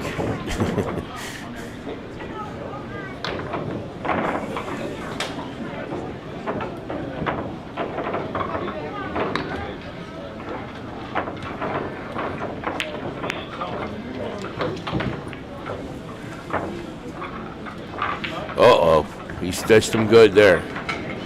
So no 1 ball. Dan's going to have to go at this 5. And if anybody can confidently cut this on my team. Oh, he's going to do the jump. He's going to get the brakes or the jump stick. Oh, he knocked my beer over. Oops. Yup. It's all good. Just make the jump, buddy.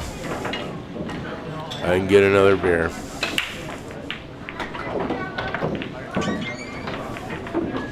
Dan just knocked my beer over. You see that? Dan knocked your beer over, Rob? Man, come on, Dan. That's crazy. Yeah. He's got the jump stick out there, so he's going at the 1, looks like. Okay, so he's solids, huh? Yeah, we're solids. This is a very makeable jump for Dan with absolutely fairly automatic position on the 5. Yep, hopefully he gets an angle. You know, you don't want to get too straight on it.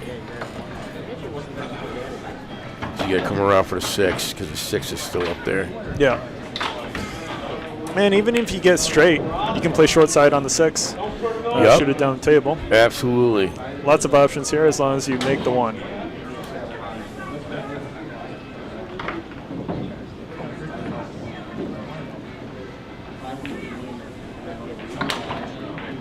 Come on, Danny. I keep getting quiet when they shoot. You should. Yeah. It's just like I feel like I'm like sitting right there. So it's like, uh-oh. Oh, get in there. Mike. Get in there.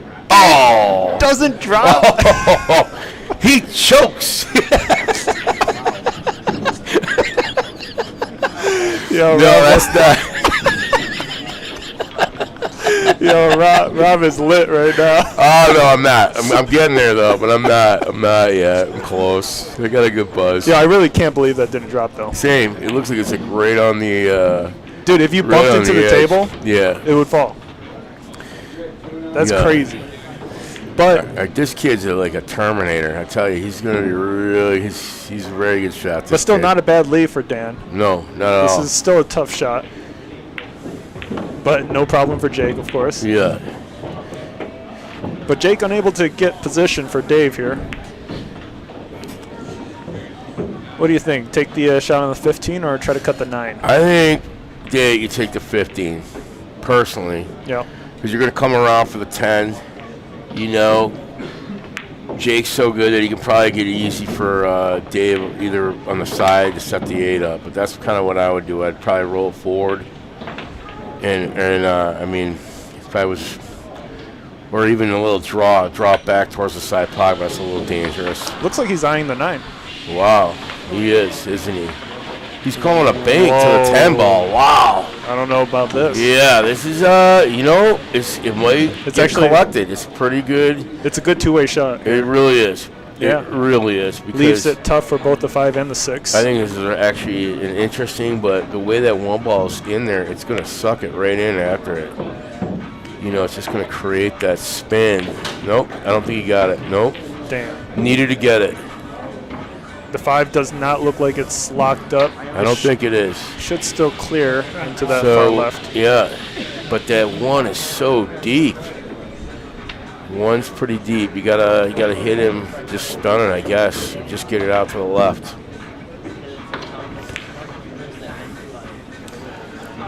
Evan and Dan should be able to finish this out. Should.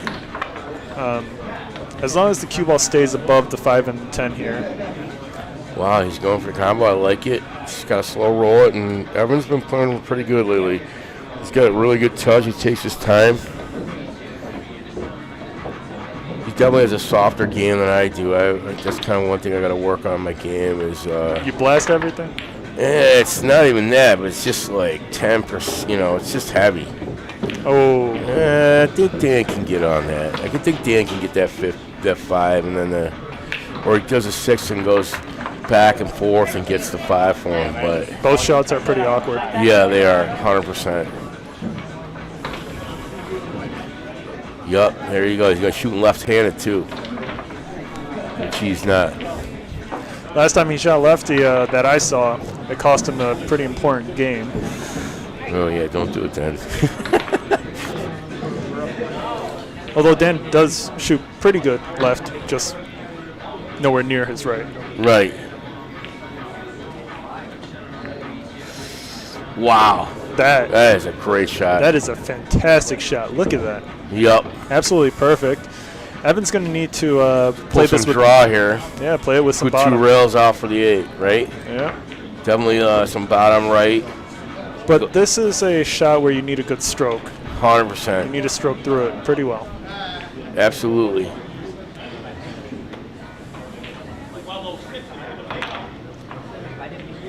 Evan's improving every week. I mean, he hit a table break and run earlier in his first rack, so he's doing really well. Oh, wow, he got that. Wow. Great shot by That's a Evan great there. shot. That was a power shot. And I'll be back later. Right on. I think I'm up next, so when Danny goes, I'm going to get out of here. And hopefully I'll do a little better, guys.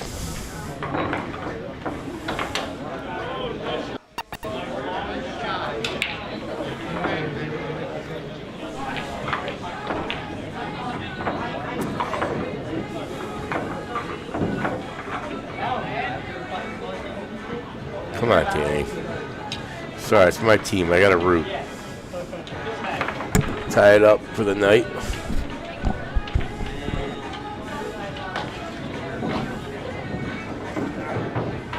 We're also, oh, get out of there. We're going there. Oof. That was very interesting coming from Dan. But our team, three-way shot, we are in first place, and Chalk and Dad, I believe, is in second or third. It's pretty tight. So, this 5-4 is,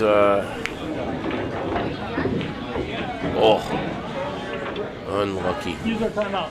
Leave it for the fifth. If you want. Yeah, I'll just draw back a little, right? Yeah. Game plays faster. Oh, no, well.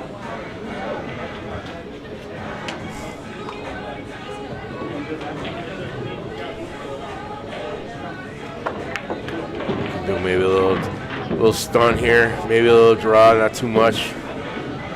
Do Jake an angle. Oh, missed it. Wow. All right, Evan. Evan's got, I don't want to jinx him because actually Evan,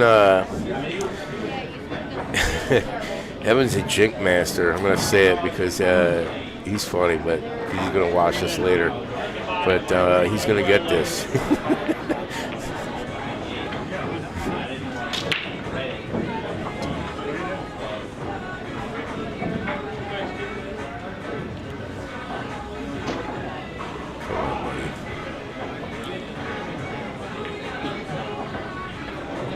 Attaboy. Evan's improving massively these last few weeks. I love seeing it.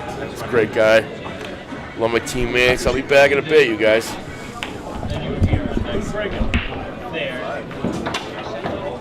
Tied up now? Damn it. Sorry, guys. Yeah, it's good. It was too fucking easy. Too easy.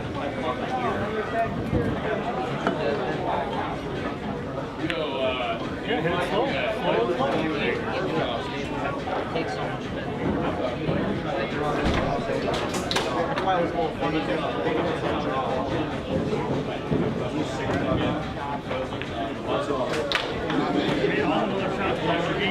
Worse than that. Worse than that.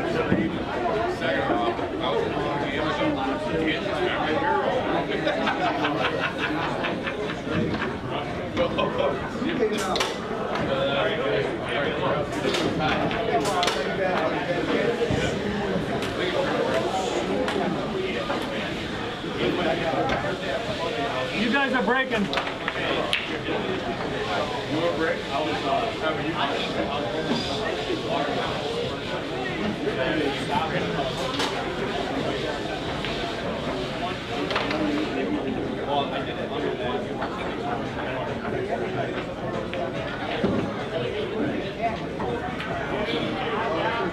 Christine, can I actually take that, right?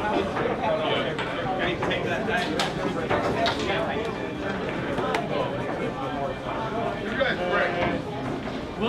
guys are breaking. No, it's okay. You guys break. You guys break on even. Oh, I thought you guys. You want to break, Dave? I thought you said that they were breaking. I thought so. Oh, okay. I'm sorry. My bad. I didn't mean.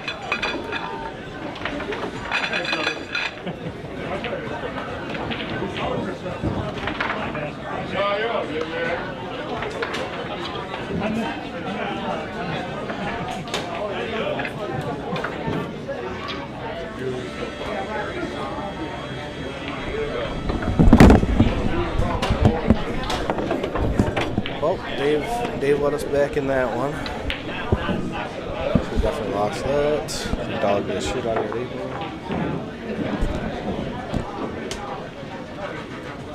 Alright, so we got Evan and Rob versus Dave and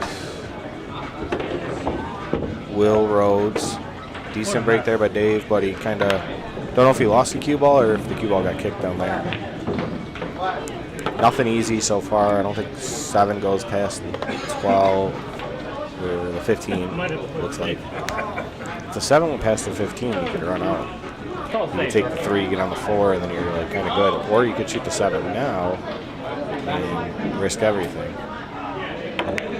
Oh, he shot. He just played it safe. Rhodes again. Wouldn't matter. Didn't call it. I like. That's a pretty smart shot right there. He just play safety off the bat. Now you just got to tick a ball. I don't think here I'd move the 7, to be honest. Unless I could get the cue ball perfectly on the second diamond where they either have a cut at the 7 or, well, the 3 ball doesn't go now, so actually you can open it up. It's not going to really affect anything. You can sell out the solids here, but you really don't want to sell out the stripes either, so. Okay, didn't leave a stripe on. Maybe the 13 on the side. Pretty good shot there. I believe is it open? I believe it's still open, so you could actually play a 3-9 combo. Not that he has it right now, but eventually you could work your way there, and then you're open. Okay, he's playing the 13 on the side. I like that. If you make this ball, you're pretty much favored to win this rack due to the 9-ball shape.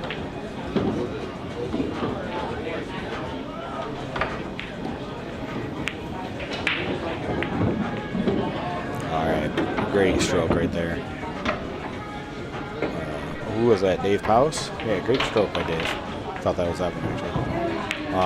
Yeah, now they're looking real good. A little touchy here.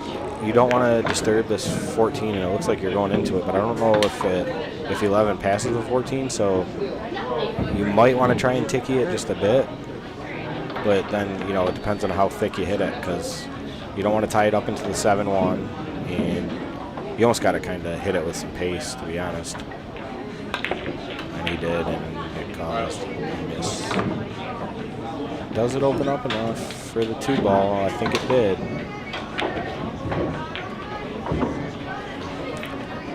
So my plan of action here, I think, would be make this 2-ball, get on the 4, and get the 4 safe in front of the 9. And then I can play a 3-9-4 combo and get out, whereas my opponent can't make the 9 unless they bank it. But it requires a decent shot here on the 2. I think you could actually hold this, just roll the 2 in soft and float. And then, yeah, you got to use the 4 as a blocker because you got no other, unless you get perfect on the 4 and you can come 2 rails to kick the 3 out. But your 7-ball is still tough. 1 and 7 may pass to the bottom right, but I think overall you go below. What's my favorite game, Dan? Lay Bellevue asked. I don't know. Whatever one I'm favorite at when I'm gambling. Nah, I'm just kidding. I love playing one pocket, to be honest. I know it's super slow, and at first I didn't like how slow it was, but it's just such a witty game, kind of, where you're just constantly. Oh no, nice try. Yeah, didn't need to draw that. I don't know. It's just you're playing so many different speeds and spins in one pocket. I think it's just super fun. I mean, rotation is awesome too. You're just smashing balls and running out. I mean, overall, if you're going to look at the grand, if I could only play the one game for the rest of my life,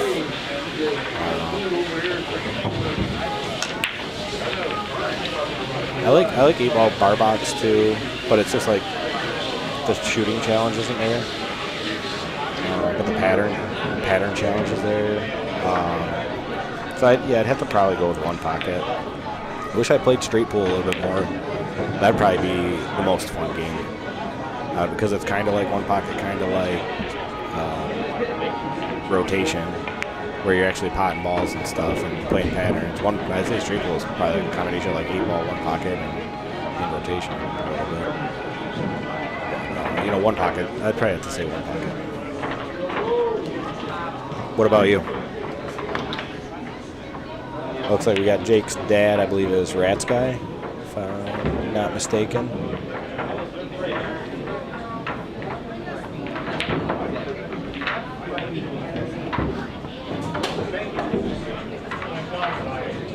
Jake just did awesome down at the juniors. He had a real good chance to get in the finals. I watched this match, and unfortunately, he just had a couple funny rolls. They were preventable. Hopefully, he goes back and watches his match because they were, like I said, he should have won. The guy gave him the set to win, and unfortunately, he played good and he made the shot, and then he just got like a couple funky rolls. They were a little bit avoidable, but again, he played great. I mean, to get third place in a junior tournament under 18 like that is at 15 or 16, however it is pretty awesome. So looking forward to good things from him and Roger. I found out that my buddies actually sponsor Jake because they were like, "Oh, do you know who Jake Jackson is?" I was like, "Yeah, I play him all the time. It's the Upstate Bottle Company." I actually played in a golf tournament with the owner of that, and Rich Augustus. And Rich Augustus I grew up with. I played softball with him and everything. I'd never met Isaac before that. I'd probably seen him around, but I didn't know who he was.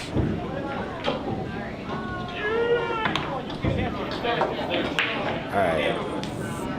Pretty loose position there by Powis. What a shot by Will. I mean, that is fantastic. A little unfortunate to leave Powis hooked there, but like, what a crazy shot. That's just so hard to just drain that pure like that. And they're looking to see if this is frozen.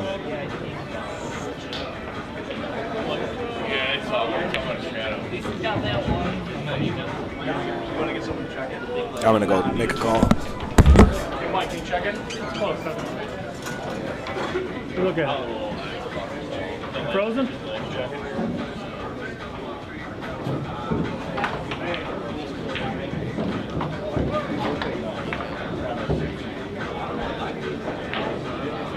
What are we looking at?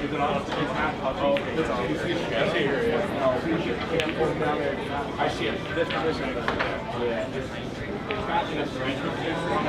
It's a very slight. You'll see them in the bounce. Little hair function. Let me see.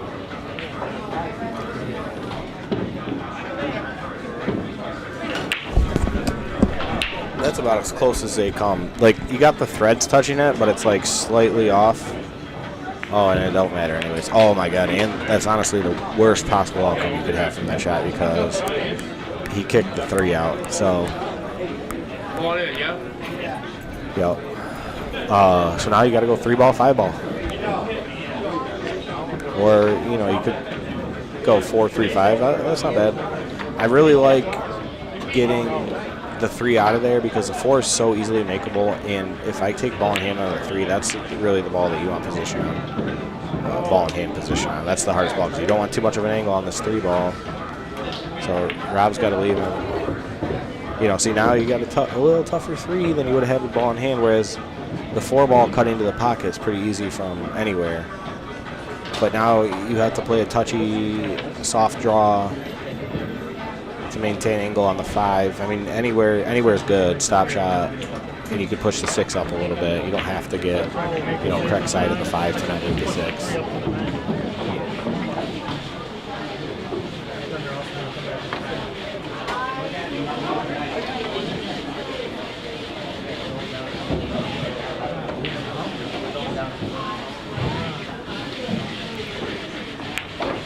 Big shot coming up here because it's, you know, it's do or die right now. But Evan's been clutching up recently, so I put him at. Oh, do we get a bump? Do we get a bump? Oh, we got a bump. We'll take the roll. So, you know, there, Evan's got to just realize that you can't get the cue ball there and make the 3-ball way you did. The best bet is to just slow roll that in and keep the cue ball within the diamond away from the rail. That's kind of where the cue ball would be, and he tried to force it over. If you're forcing it over, you're never going to make the ball at the same time. So, I mean, we'll take the roll, though. And again, that's where I said Rob should have started with the 3 first, because you make the 3, it's a super simple stop shot to get on the 5, then everything's open. You can roll forward for the 6, you can roll forward for the 4, tons of options. So this was declared not frozen last time. Great kick by Will. And I don't think it was frozen. I looked at it. It had about a paper's width to get to the rail. You could have slid down through and not moved the ball at all. But it's such a weird shot because some people call that frozen, where they say if, you know, the thread of the rail is touching the ball, like it has little fuzzies on it. It's not just a pure rail or not rail. The rail has little fuzzies coming off it, and those stick off about, sometimes could be up to an 1/8 inch, and it was touching the ball a little bit, like one of them was at least. So is it frozen, is it not? I don't think so. And you can kind of tell by the way the ball reacted to it. It didn't come straight off the rail. It kind of slid up the rail, which showed it had some gap in it. Oh, perfect kick shot there by Rob. What a shot. Can't play that better. All right, that's 2 for the good guys. 3-way shots here. The match is all knotted up, 5-5. Jake's playing amazing. He's basically essentially played 2 perfect sets, or 2 perfect games, and then I forgot what happened in his 3rd game. I think he still won it versus Evan. Yeah, he played a good safety and then ran out. So Jake's essentially playing perfect right now. Is this his? They lost their doubles game, but it wasn't. He missed 1 ball in that. And Jake's obviously the stronger player on the team there, so he's definitely holding up his end. Myself, probably being the stronger player on our team, was not holding up my end. Actually, I guess I've won all the matches, but not in good fashion. So I think Dave's going to miss this kick by a lot. He's going to come away above it. I don't think he can dive it down. He should be hitting before the side pocket, and he's hitting after. Yeah, he's missing it way high. Because that shot right there, it's the same kick from lower right to side pocket to spin out of that corner 3 rails and kick the 9 up table. And he was aiming on the wrong side of the side pocket there. It's always going to come short like that.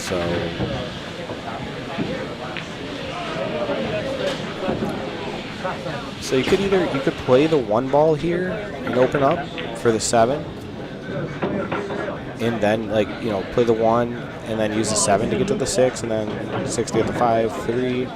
I do like what Evan's doing here. Just make sure everything's open. Make sure everything's open and have a shot at it. Good. Yeah, and then if you roll forward here, he gave him a little bit of an angle, a little bit more. He guaranteed it, but just make sure you're pretty straight on the 1 ball. And then it's just get on the 7 from there, and then 3. You may actually want to go 1-3-7, but I don't think I don't like this route. I mean, it's not bad, but now you have to get on the 1 on the correct side, and it's very hard to do it from this angle. You're always going to be wanting to be on the left side of the balls. The cue ball, the way it just slides off the rails. Yeah, he's going to try and have him hold it, and I don't like that because, yeah, I mean, the best shot here is get on the 7 and you try and get on the right side of the 1. If you get to that spot, you'll probably be on the right side of the 7 at least. Then you can roll the 7 in and shoot the 1 on the side. So good call there by Evan. Good use of the timeout by the boys. Just control his cue ball. Don't leave Rob a big shot up table. Yep. So that was about as good as he was going to do. I mean, for spinning it like that, you kind of almost had to play a sort of draw stunt, but it's makeable. That's what I'll say. He made his. It's all on Rob. You know, Rob played a funny pattern from the get-go, so Rob gets his consequences. And I wouldn't mind a safety here by Rob. I'm not gonna lie. I wouldn't mind a safety one bit. Well, that's not a safety. Is it? Don't think so. It's not a sellout, but it's not a safety. So he's got about a half ball cut back, it looks. Position can be a little tricky off this because you can either try and hold and hit right before the side pocket on his side, and then you try and stop right at the dot by the 8, or you could go long. He's going to draw it around the 8, go past the side pocket. I think this makes it a little missable. And then 2 rails out for the 8, and this. Okay, he was able to hold it that much. Good shot there.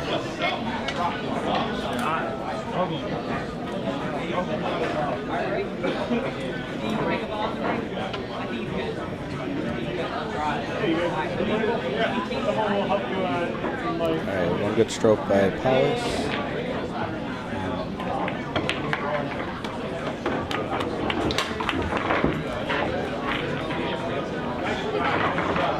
So we got Jake Jackson versus myself and Morley. I'm sorry. I'll give you You don't get nothing. That's how special you are. Okay. Right.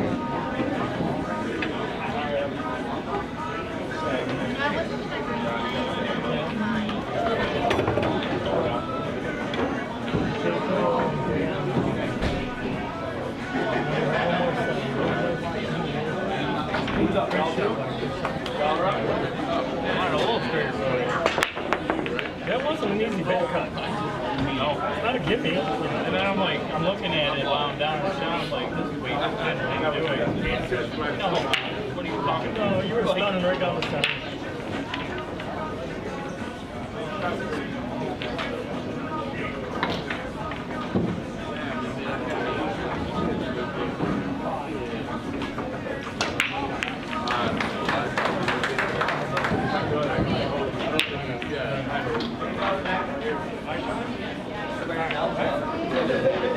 You two pull it up so we can continue it on the next one.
That's crazy. Went down one. Right on the front.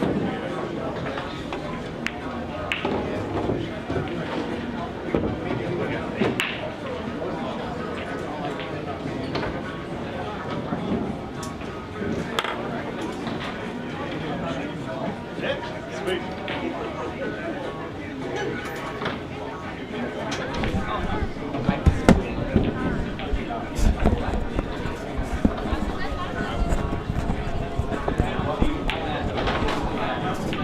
It's a three-way shot. Missed the ball. Chalking dead is up. Jackson's shooting the solids.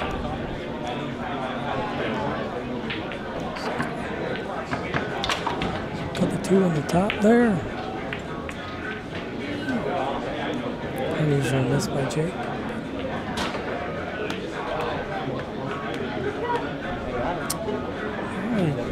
He got lucky, didn't leave him a lot.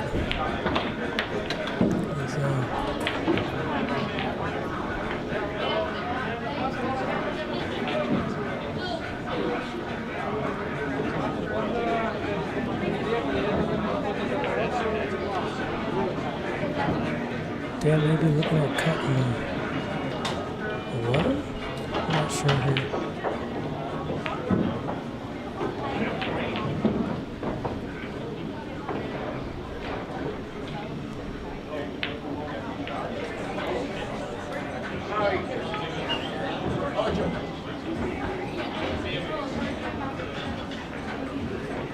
Yeah, he's got this a lot. He's going to pass it. Looks like we left him a window for Willie to shoot. 2 ball.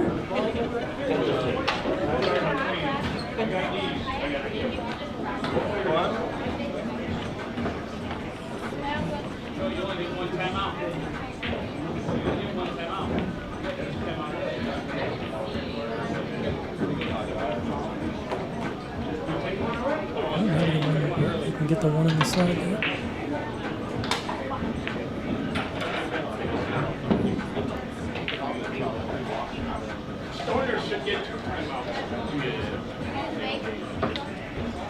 Just needs to roll this in.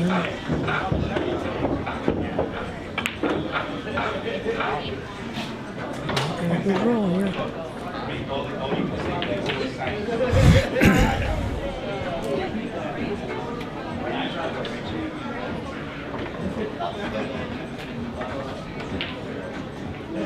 Jake takes his time, looks at the table, the position, and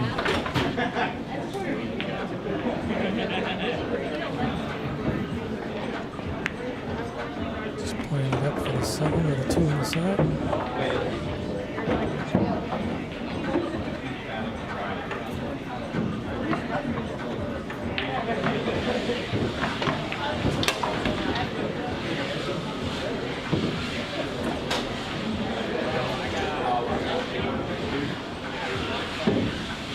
Willard might be able to follow the 7. Oh,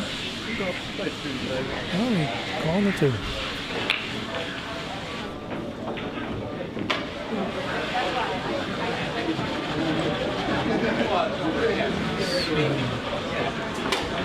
Might be loading up on some road spin on this.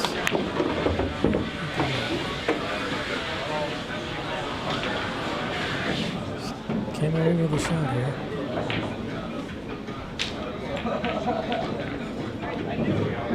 Mr. Jackson should be able to follow the 7, come out 2 yards. Good shape on that 3 and 4. I could draw it over. Preference.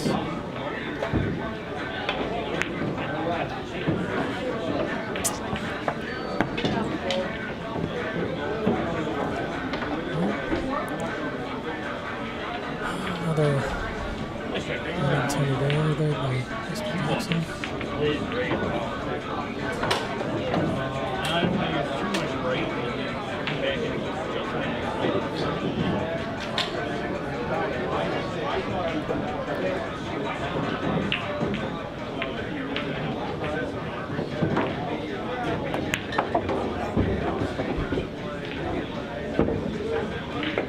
Might have a little too much angle on that 10 to hold it for the 14 on the side, but Dan's going to look at the table here.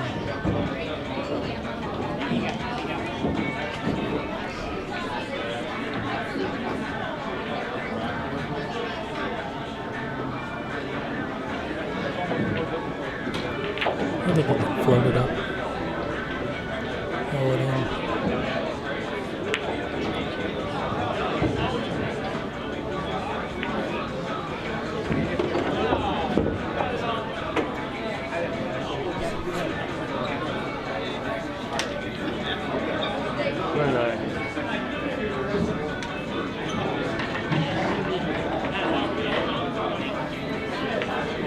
He's taking a 9 ball.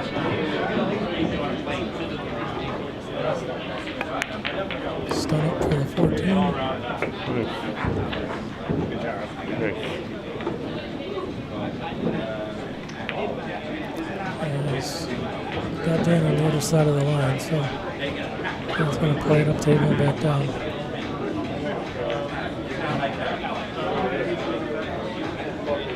Could just play roll in and play the longer shot on the 15 ball.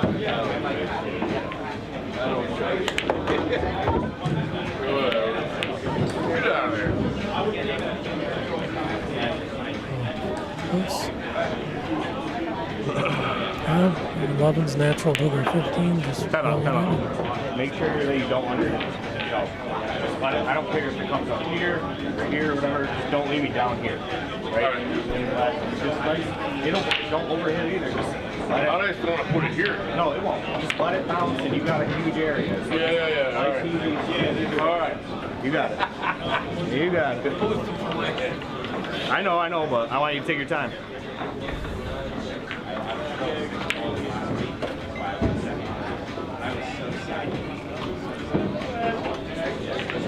Perfect, Rhodes. Good shot. Dan was telling me just to roll it in and play it up there.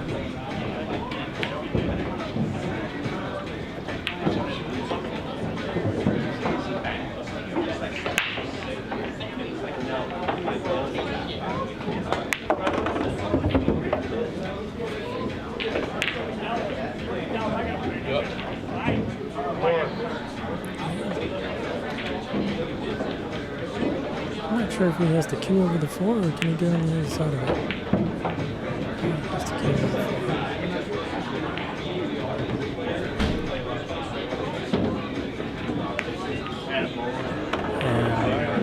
And score's tied up again.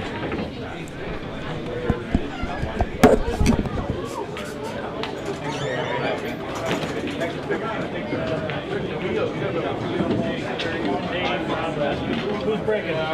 They're breaking. I think it's you two. They're breaking. No, they're breaking. I think it's you two. Check the sheet. They're breaking.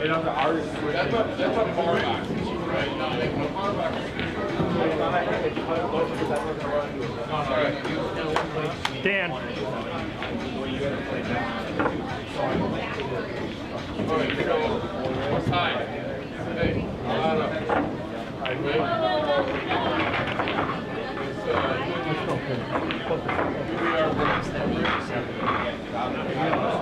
You guys are breaking.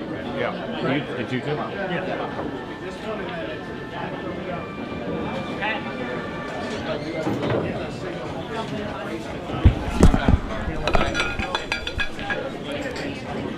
All right, we snuck it out, making it a close one for everybody. That should be 0. We got Rob and Evan.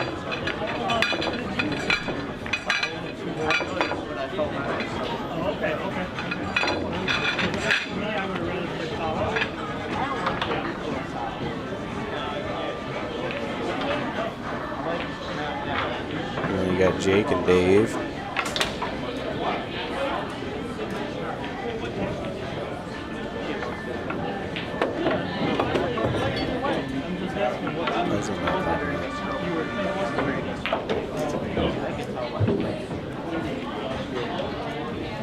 Oh, David. All right.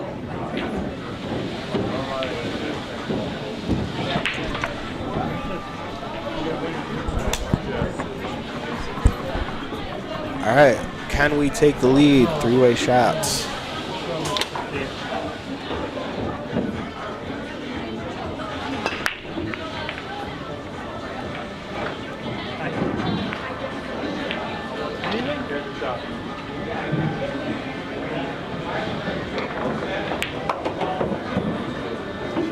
I have the one here in the side.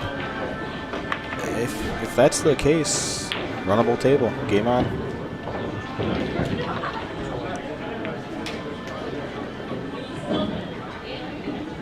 Angle looks a little funny. You might have to run into the 5 ball, but you got the 2. Looks like that's the play. All right, he's able to, ooh, slight overcut.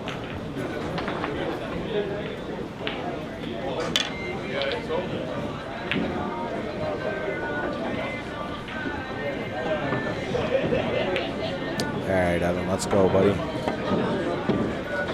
I mean, stripes is pretty good too. The old strippers. Because, you know, if you got that 9 on the side, it's going to bump 13. Even if it doesn't bump it good, you got the 12 on the other side of the table. Those 3 go everywhere, but...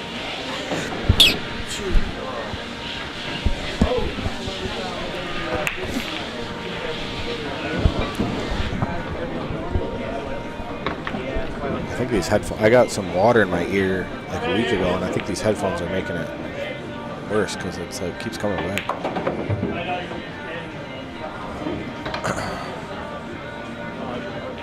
May just shoot the 2 here. I think if you're gonna take solids, you gotta shoot the 5 first.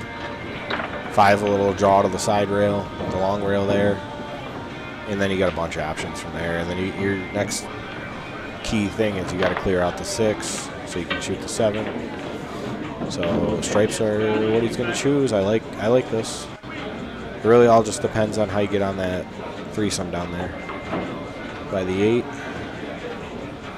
you don't want to be running. You want to be able to shoot them where you can control the spread.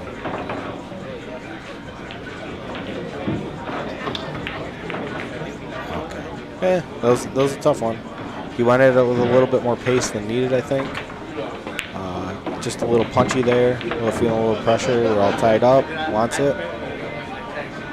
Not the easiest shot. It's probably like I would say like 70% shot in his range. That angle, you know, unsure position. Probably higher actually. I'd probably say like 80% for him to make that. Barely missed it.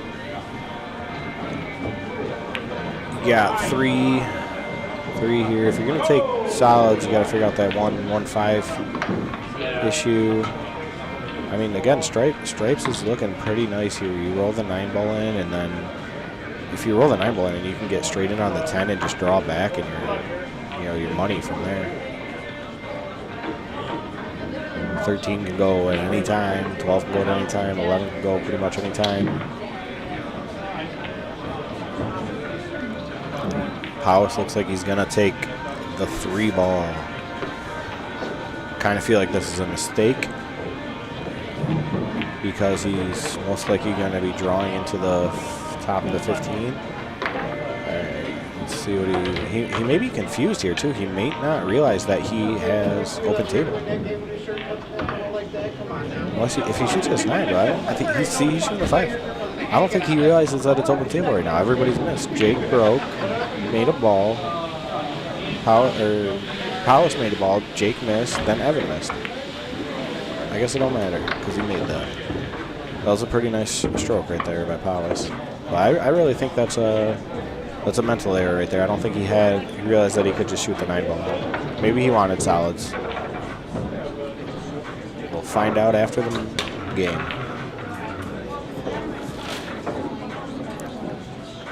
You know, again, big key here for me is how am I getting on the 6 ball? The 6 ball is very nice. It could lead to the 4, or you got to do something off it a little bit, but it's blocking your 7. So Jake realizes that. I think he left him perfect. I mean, this is like perfect where you can hold for the 4 ball too, which is just absolutely great shot there. Great touch by Jake.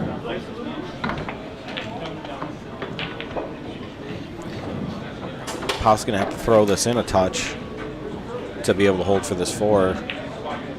Don't know if he likes the shot. He said he's been practicing it, but I don't know if he's 100% got it in the bag. So Powis a little unsure, calls the timeout, brings the young gun into the table. Yeah, Jake's kind of like, yeah, dude, I just spin this 6 ball in, hold me for the 4, man. We see the promised land. But, you know, again, the felt's slippery. If Powis doesn't overhits it a little too much, you could slide into that 4. But, you know, that's the shot. That is the shot. And Jake couldn't have left him better, you know, for it. I mean, he's got know, fractionally maybe he could have been better, where he's like just a little straighter. But I mean, almost ball in hand position there by Jake. So is Pau's going to roll this? If he can roll this, I mean that's definitely controllable for him. But he may leave Jake a back cut on the floor. Yeah, well, I don't know what that was, because you know you're not leaving anything rolling down that far. I'm not sure. Maybe he was trying to cheat the 6 and hit on the left side of the 11 there, but in my eyes, if he had that path, he could have just rolled the cue ball forward and then floated the 6 in.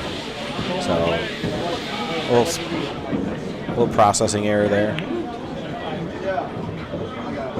A little pokey stroke too. He might have had the angle to do that, what he was trying to do, but he poked at it. So when you poke with inside there, it's going to end up hitting thicker than thinner.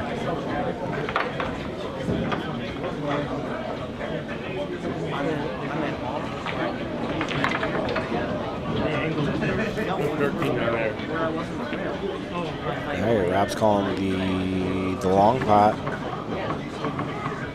I would almost, I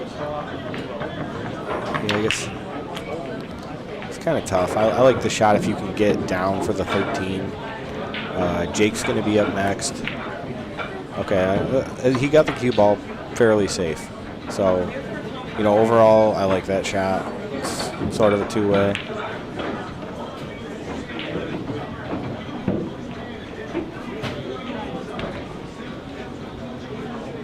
Now Jake's just got to rip one in here.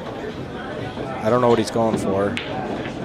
I think 3-ball would be the play here, because I think he can drag it above that 15, but maybe he just doesn't like it.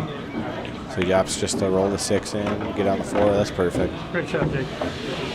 And then if Dave can just get around this 3-ball, which he's got, Jake left him a great angle to do that, Jake will have his choice of 3 or 7.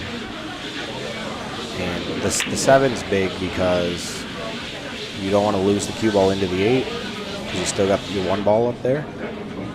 So if Dave can almost get just on the left side of center table from this, kind of in between the 3-9 there, would be ideal.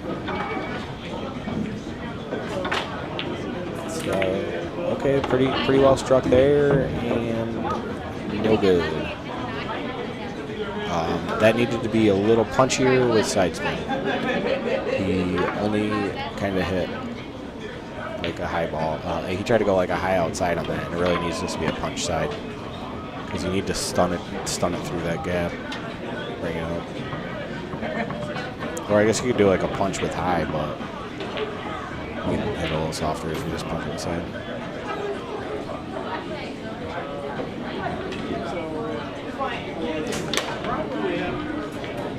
Well, Jake's looking at what to do with the 3. He could come across and shoot the 3-ball up. Maybe? Does it go? I don't know what he's looking at. If he plays a 7 and comes below it, it kind of looks perfect to cut it to the upper left and run into, and then open up for the 1. He's trying to go into it. Solid shot there. Hey, what a shot. All right, Dave. Still got some work to do here, because he's kind of the wrong side of this 3-ball. He's going to try and draw back, makes the shot missable. The draw angle's not really on, because it looks like my thought is he's going to overcut, trying to punch the cue ball into the rail. And really, the draw angle is almost directly at the side pocket or above it, especially on this felt. And I just think he's going to try and overplay the cue ball. It's just a little funny.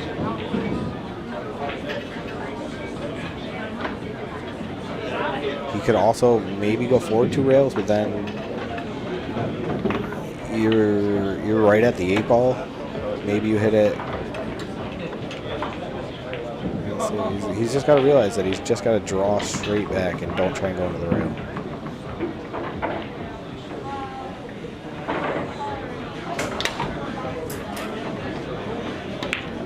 Yep, and see, that's exactly what I was talking about.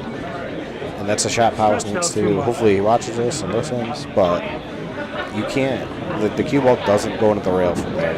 And if it does, then you miss.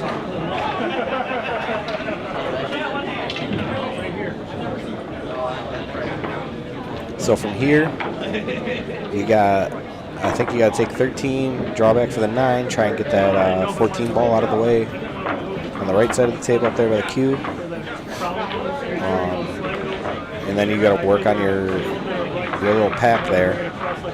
Taking the 10 ball is like a great ball if you can ever get on it because it's just so clean to. You bump the 14, it goes towards the 8. You just got to make sure you don't tie it up on the 8. But you'll always have that shot into the side pocket. If you go right through them, you got the 11 ball. And then you just got to get above. What's up?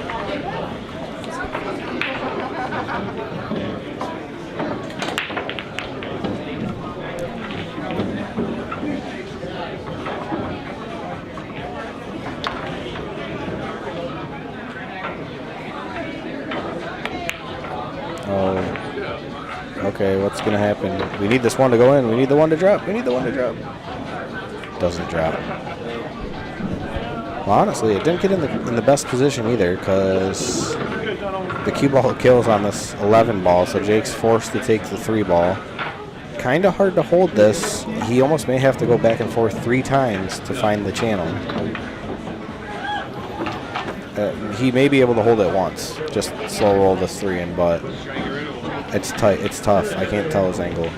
Obviously, he has about 2 diamonds cut down on it. Okay, yeah, he did try and hold it, but you know that's the problem. Just a little.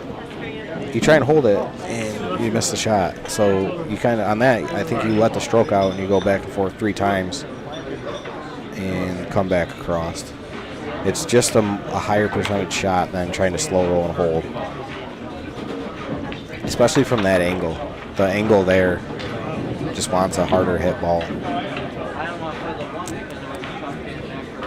Rob Morley, what do you got? So 13. Just bounce off the rail. You could play the 9. You could play with a high ball and try and get on your 10 ball now.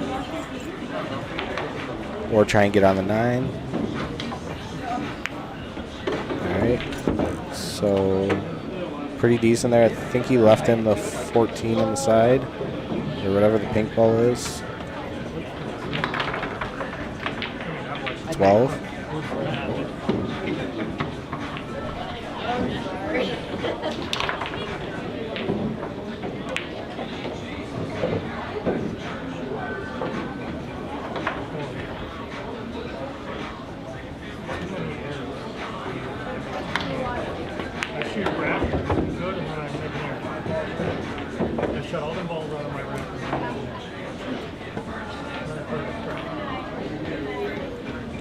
Here's where you get this 10 ball out of the way.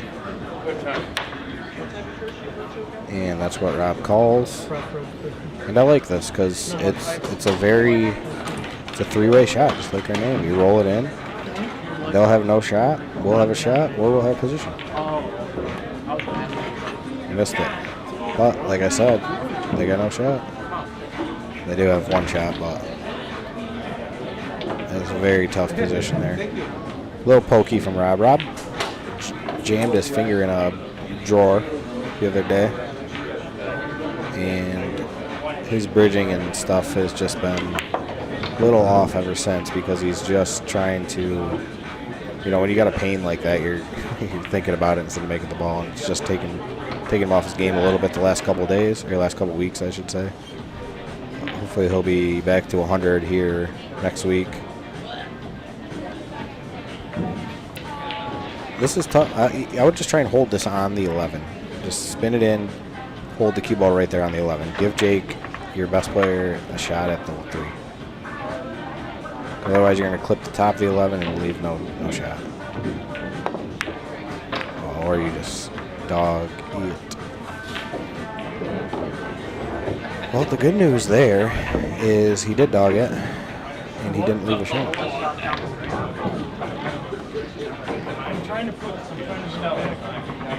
So you got a few options here. Play off the 11. And you got a nice wall there to hide behind. You could find a gap, so you got to be careful.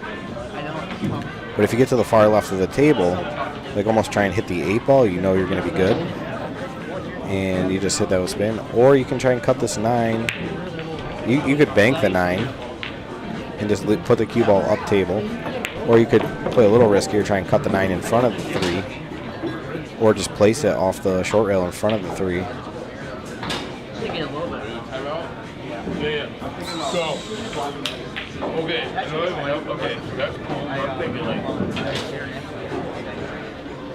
Sure, but I'm thinking you should have a lot of it. Yeah. And Morley's telling him, but he's not really seeing the shot 100% correctly because he kind of just pointed, hey, you want to put it right here. Well, right there is a gap to the 3, so they both got to realize he's got to overspin this and get it over to the 8.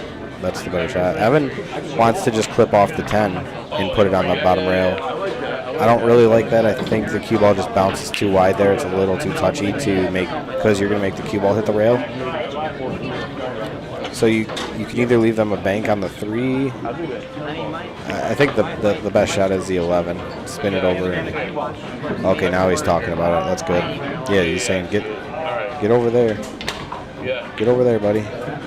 So you could actually cut the 10 into the 14 as well, killing the 10 on the 14.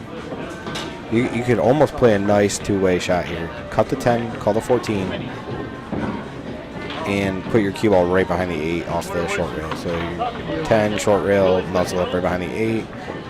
You'll still have a nice wall of balls there. You'll have the 10, the 15, and the 3. Unless he's dead straight in and can go behind the 14, I don't like this shot. But we'll see. It might come off the rail and kick him out too. Oh, he went above it. I don't think he got it, but he tied up the 8 ball. And he left a nice jacked up shot, so smart play. The only problem with that play is you just kind of screwed yourself out of running out. So you're going to end up having to play a safety again. And they may only have the 8 ball left, which if Jake makes this, it's kind of what you want. You want him to take this makeable 3 ball off. It looks like he can go rail first. He actually may leave in Powis a bank on this. Okay, what's he got? I think he's got the bank. Oh, yeah. Yeah, that's it. Well, I mean, shit, he might have left him the cut. Did he leave? No, he didn't. So, all right, so Powis's first bank was long. Let's see if he learned anything. I mean, this has just got to be, you've got to bank this at speed, and you got to hang it and block that 11 ball. You don't try and make this bank. You try and make it, but it's like, get the 8 ball in front of that 11 ball to give yourself the best chance to win. Oh, he drained it. No, he didn't. It did look good.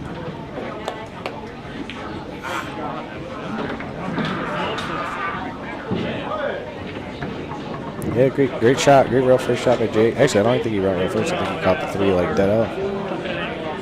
I wonder if Powis even looked to see if he had the cut. I mean, it looked like he could have slid that cue ball right through the 8 and cut it right in. Right through the 10-8. So this is nice. You just roll this ball in, and you're going to have a shot on one of those side pocket balls. Way too hard there. A little too hard, but it worked out. And Rob's just kind of, right now, he's got to just chill out. He's kind of stroking a little too hard, just not unsure. So if you can play 14 and get up above the 10, that's great. Looks like that's what Evan's going to do. That's what you want. You want 14 above the 10. Then you can play the ball in the side pocket, stop shot, and then stop shot on the 9, and then you got the 8. Simple. I think he's just got the correct angle. But if he doesn't, then he's got to just play a stop shot here, play the 9, and then play the balls back. Because you really don't want to bump this 15 at all. Unless he can draw back for the ball on the side too. Could do that. All right, can we take the lead again? This is like our 3rd chance. Okay, you left him straight down. A little tough there. You know, that's why I think you either play the stop shot for the 9 instead of trying to draw back for the side. It's just too tricky. Because even if Rob makes this, we're going to have a hard shot on the 9 as well.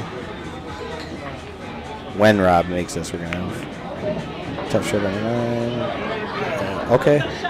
You know, if you're gonna miss, that's how you want to miss there.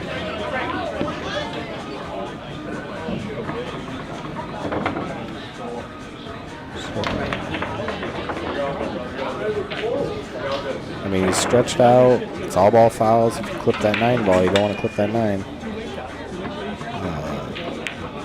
You got a shirt foul on the 13 and the 15. No shirt foul. Good shot. All right, they took the lead again. You're right. Who's breaking? They break. They're breaking. Let's go.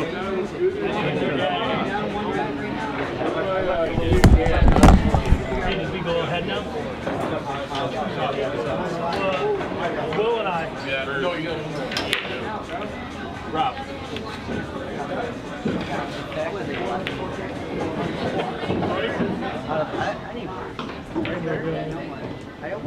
Just break it, okay? Don't jump you. Okay. I think it's so high in the cue ball. At the top of it. Yeah, because I had to. I couldn't get my arm. That was crazy. I wanted to do like a... People would think it's easy, but it's not. They're breaking? You guys are breaking. Yeah.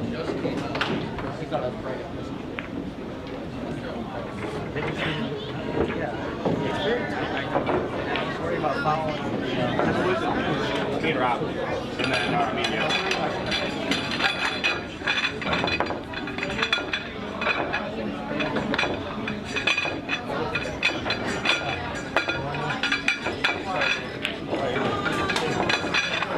Okay.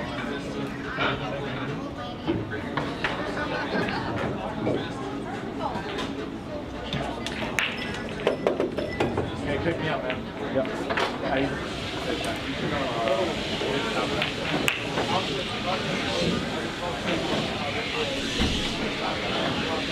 My stick. Years ago. I've heard of it. I've heard of it because they were talking about it first. Yeah, before it was doing the Beyond yeah, it was. Well, he didn't die from the crash. It wasn't bad. Yeah, I heard. Well, then she ended up starting dating my friend. They got married. What he wrote the order. I tell you what, one kid, there was a ball pocket, rolled all the way from.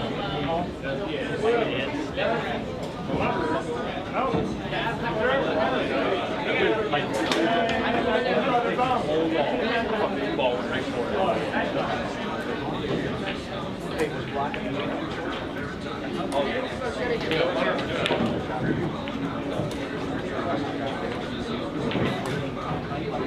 What I say? Yeah.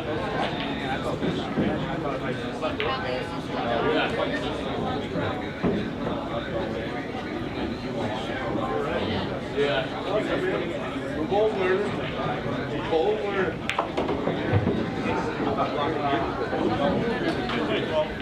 Sometimes, yeah, probably should have given him then.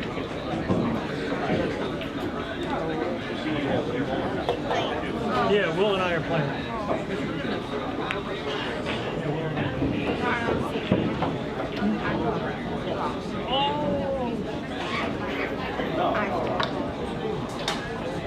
You guys ready? Yeah. That's nice.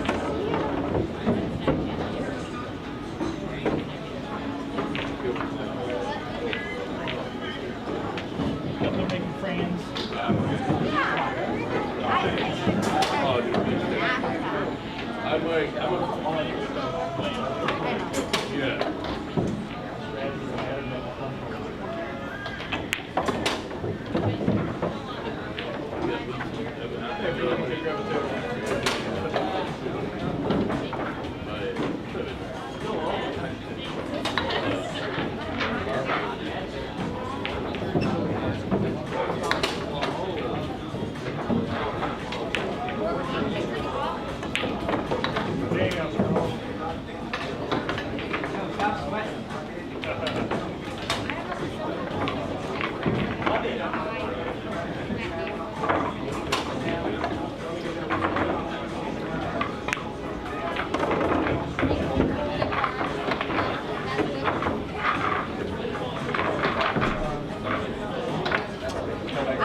Not at this time. Huh?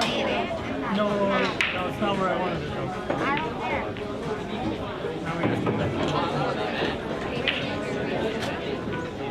Which ball? Or high ball. High ball? Yeah, now we've got to move.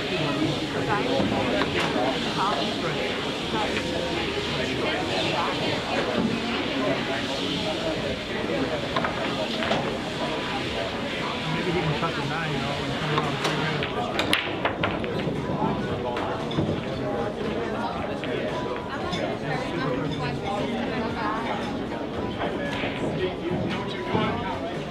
Decelerate.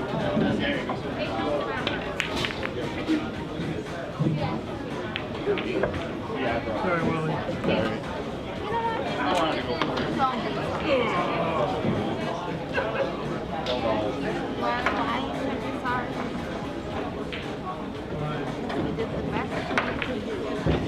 Best is all we ask. I try to do my best. You do.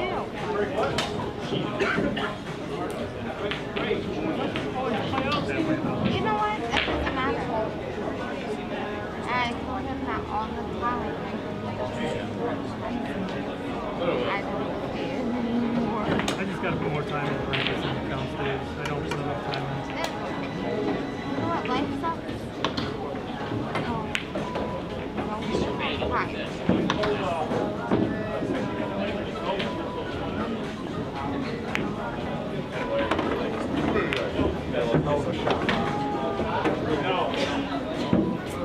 He thinks the Voelkl was not very well.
My shot, right?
Great shot, Will.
try.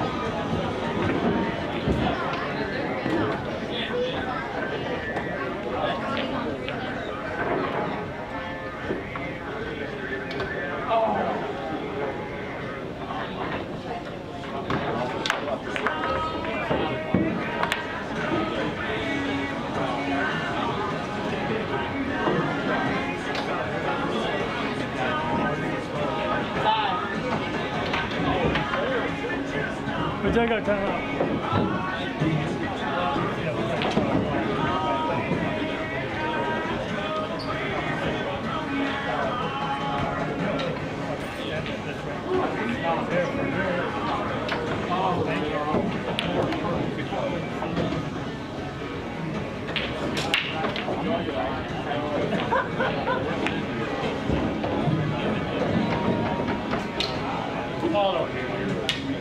Right? It looks possible.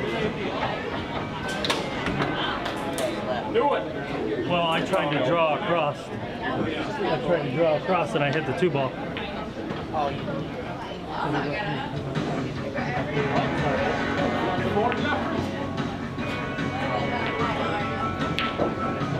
I just wanted to tell him that looks like a possibility. It's tough. Even if it's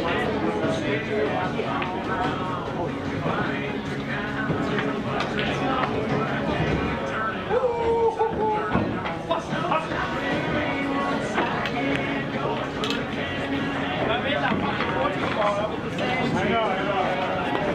Yours would have been easier too.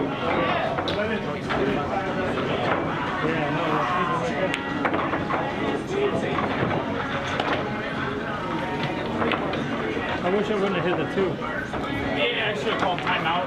I should have told you to just roll it up so I could bank it on the side. Oh, dang.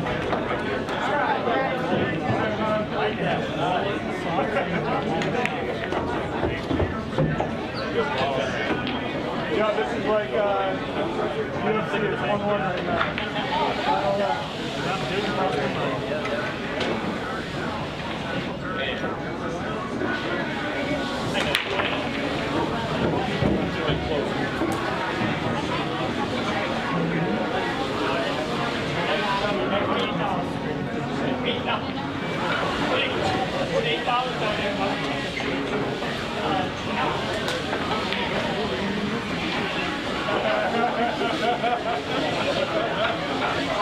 Yeah, just take strikes.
Take. I'll take.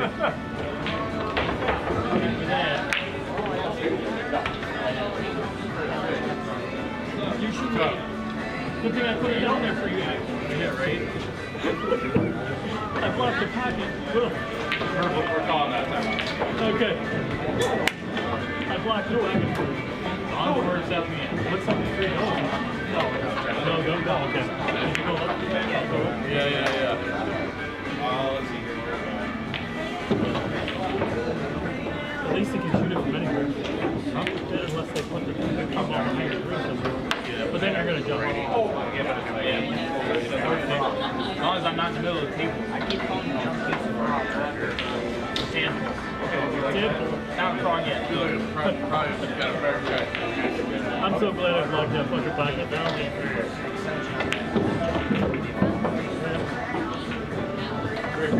Yeah.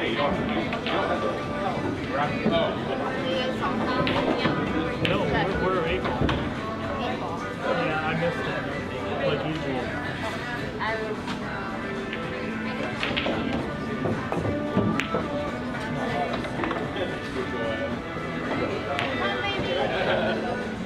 I did it for you, Will. Thanks, buddy. All right,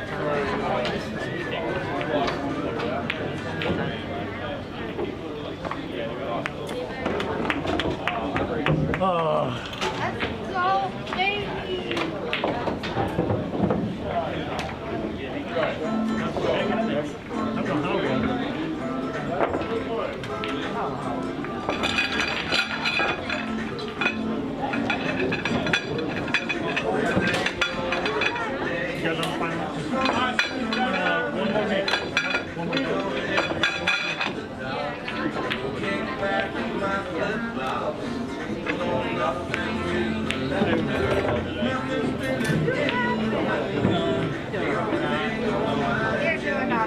He's got more circles, and he's won every. There's things to take into consideration.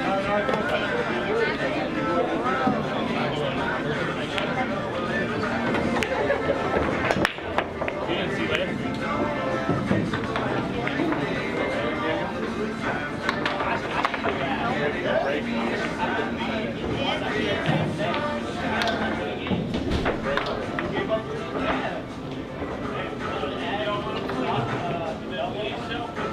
Do you want to go?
Thank you. I appreciate it.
Where you're comfortable with. Why wouldn't you come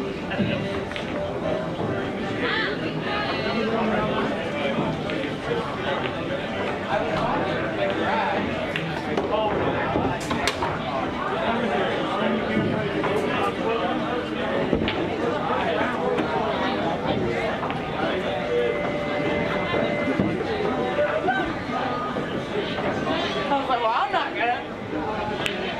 Hope not.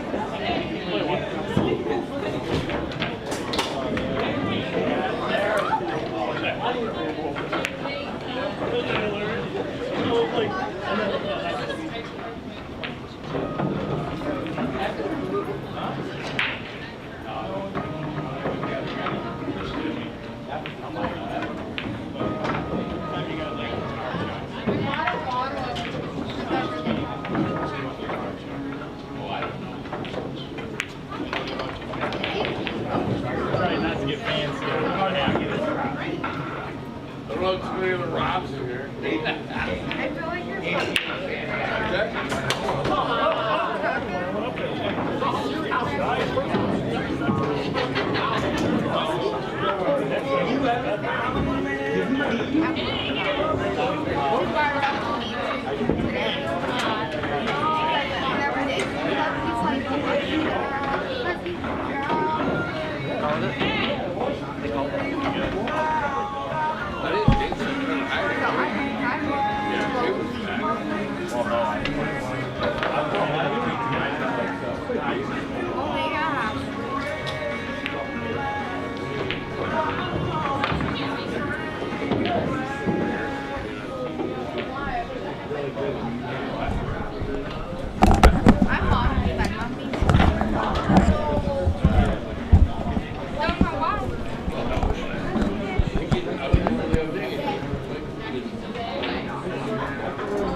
What's going on, everyone? The Chalking Dead is leading three-way shot, 8-6 right now. Evan Hurley is shooting. Nice confident shot on the 10. No easy leave here.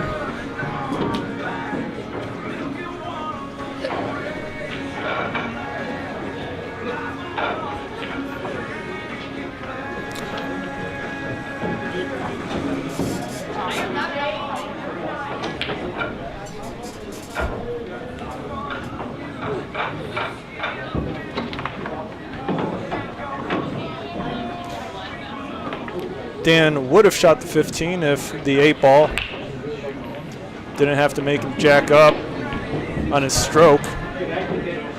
Now shooting the 12 seems to be the highest percentage shot, and ideally he would like to land pretty straight on with that 14 ball if possible. Even if he doesn't, land pretty straight on with the 14, then he will. Evan will be able to shoot the 15 next, which is fine as well.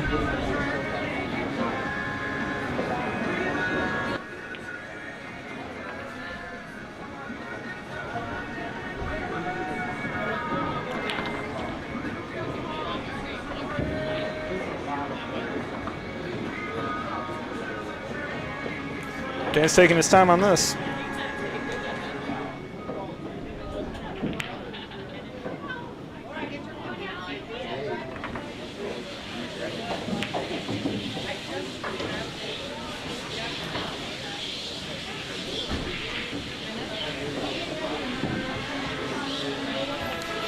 Dan's deciding to go for the 15.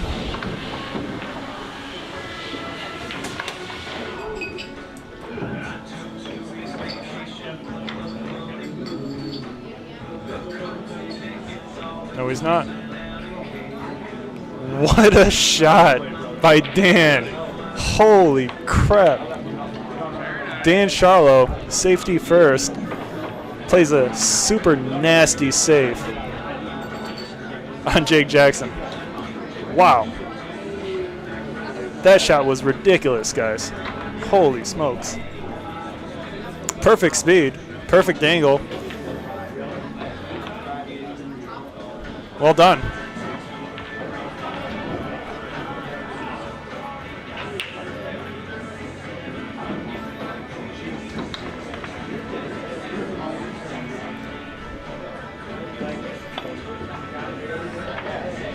Jake Jackson with a pretty good effort there.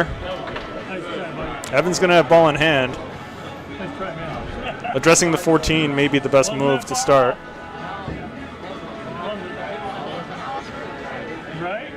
Unless it goes no problem into the side pocket, then Evan's going to go for this 13 into the right corner.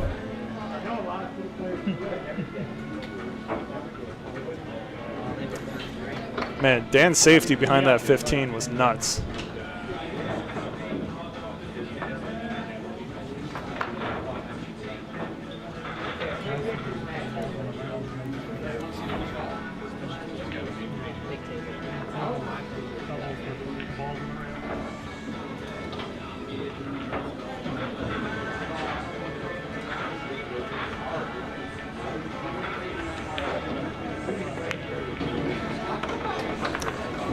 Kind of looked like the GoPro for the interview camera has overheated or died somehow. Not completely sure.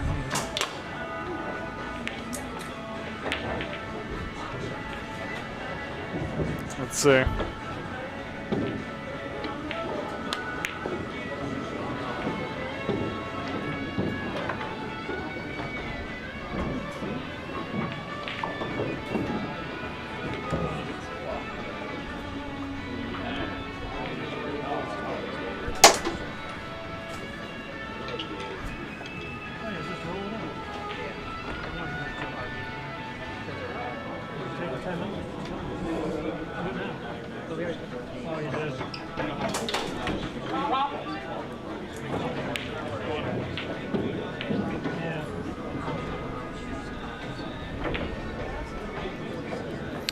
Yeah, I guess the GoPro is just way too hot and has overheated.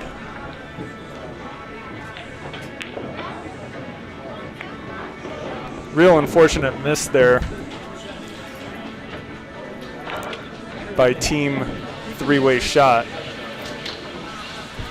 They had options.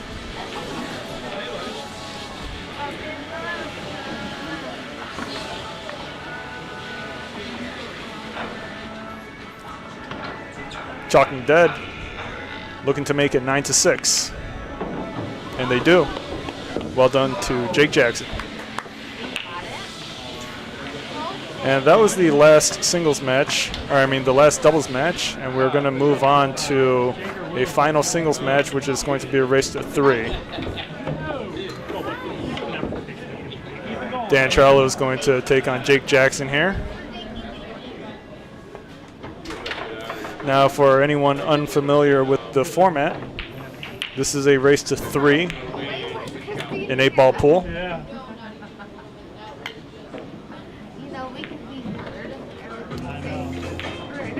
If Jake Jackson or Dan Charlo is able to beat the other player 3-0, then that is 3 points for the winner. If either player beats the other 3-1 or 3-2, then it is 2 points for the winner. A complete wipeout earns you that extra point for 3. Joe Cleats in the live chat says, damn. Damn is right. Yeah, I'm surprised Three-Way Shot wasn't able to finish out that layout. Jake Jackson was able to take advantage of that. And here we go.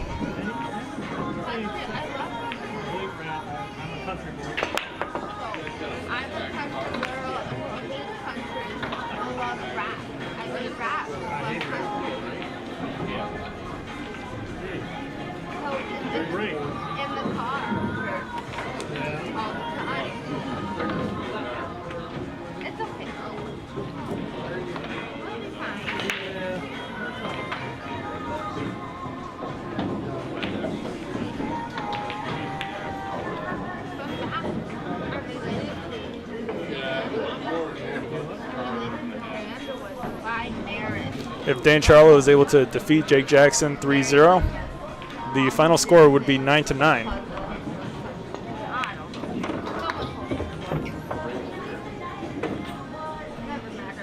Joe Cleats in the live chat says, pronounced Kleitz.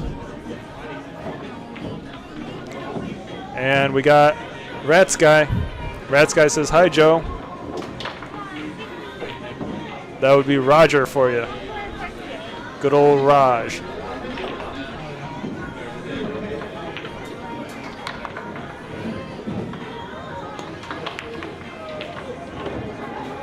Nice pot by Dan Charlo. Gets a little clap out of Jake Jackson.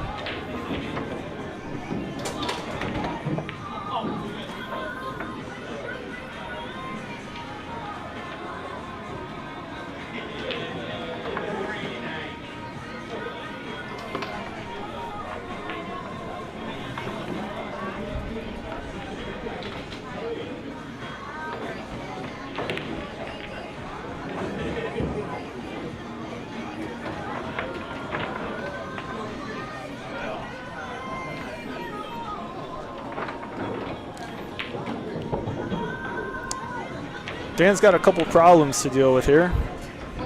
The 9 clearing the 7, as well as getting short side position on the 13 possibly, or going for some sort of breakout. Joining me in the live commentary is Dave Powis. Thanks, Michael. Our interview cam has overheated. If you held this too long, it might burn your finger off. Try it. Like, if you hold the bottom, it'll actually sting. It's crazy.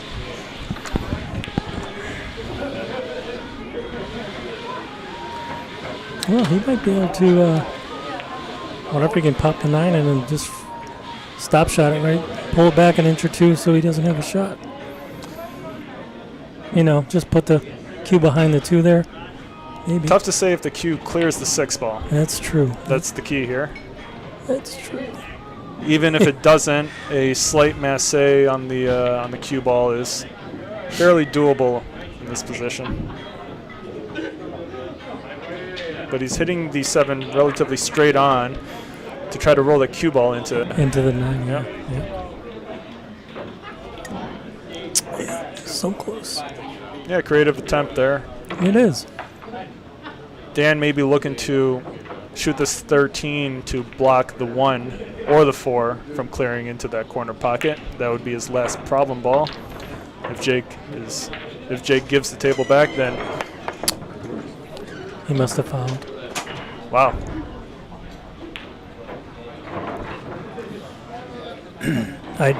Even with ball in hand here, not an easy layout. What were you saying? We were looking that way. He must have fouled and grabbed the ball and tossed it. I didn't see the foul. Yeah, neither did I, but Dan will call it on himself. Absolutely. Like the rest of us. Yep.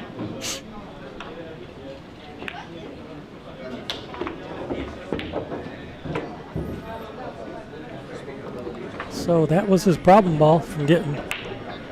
Should be able to do the 6, 7. Well, the 1 also seems to be a problem. The 1 is. He may be looking to draw this cue ball back a touch to shoot the 7 next for a possible setup on the 1. Yeah. If he doesn't pop and hit the 1, he can shoot it up in the top pocket, you know? Yep. Down table. He's stroking up, though. He's going to hit this pretty hard. And look at that. The bump. Great shot, but it doesn't get easier. Nope. Now the 1's blocking the 4. And he's got a long pot on the 5. Yep.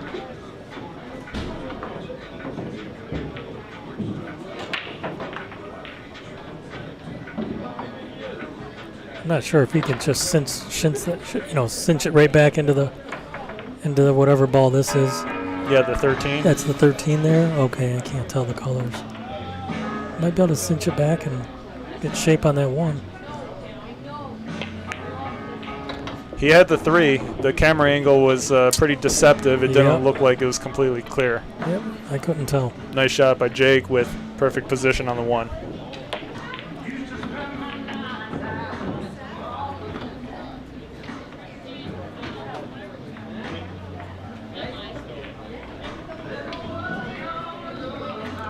Changed it up. He decided to go around.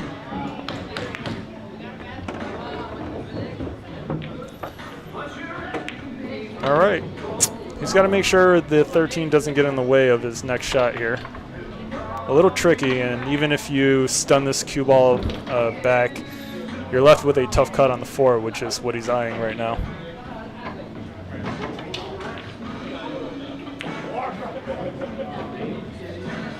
I wonder if he'll just play it up a little, you know, or do.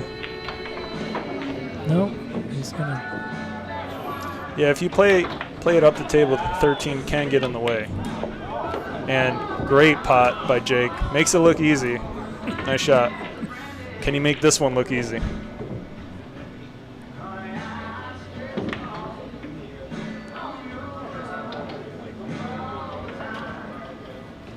There's not much he isn't good at. He makes it all look easy.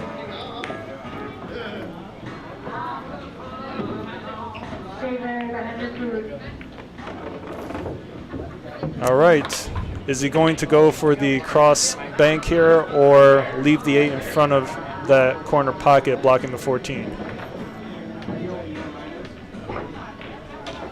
Looks like he's going to try to follow the 8 in. Or I mean follow the 9 in.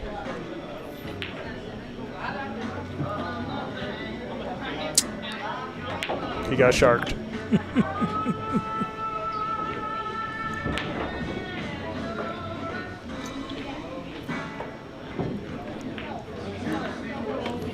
That's pretty good. Dan's gonna. He's got some work. Yeah. Although this is a relatively good spot for Dan to be in to roll this cue ball forward. And play shape over here. To play short side shape on the 14 into that right corner pocket. For sure. And he's got it. Natural. A little sharp. but should be no problem for Dan here.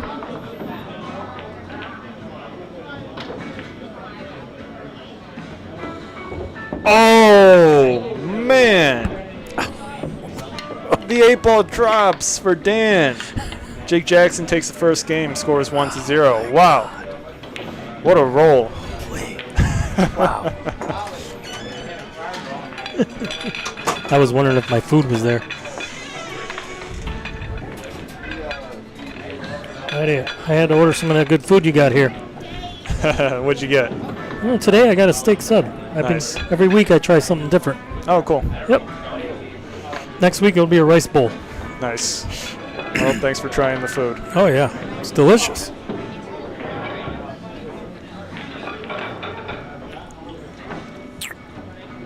Well, that was unfortunate for Dan there.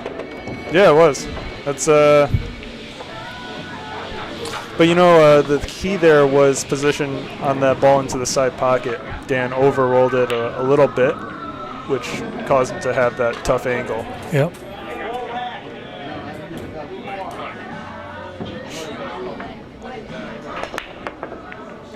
Dan's break is nice. Yeah. He's got a 75% power, and it just breaks apart smoothly, you know? Yeah, really great break. 2-ball hops. Tries to stay in the center, but gets bumped away.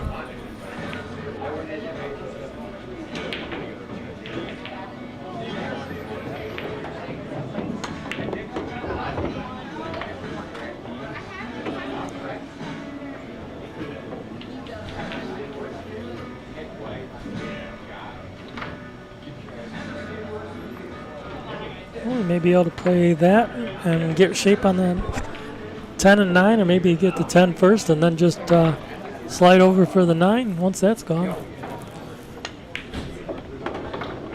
Take care of these two. Yeah, Dan's got a good look at the 10 ball right now. He just wants to make sure he doesn't bump the 9 below the 7. Yep. It's possible he may have to put a lot of extra pace on the cue ball here to avoid that. And he does. Great shot. Now he's got a thin cut on that 11 ball, unless he's looking at this combination. I'd be surprised if he went for the combination. You can play this 11 and the cue ball will roll past the 14, so you can shoot the 9 into that right corner pocket.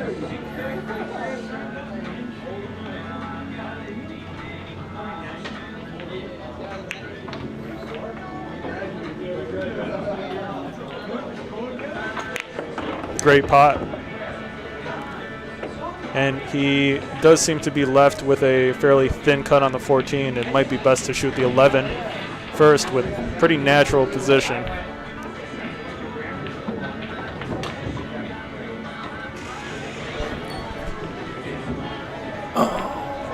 Whoa.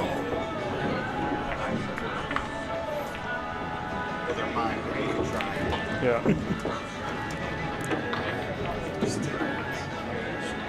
Where are the chips from?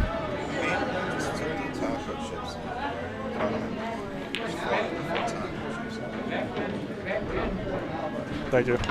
That's good. Nice. Dan was able to make quick work of that rack.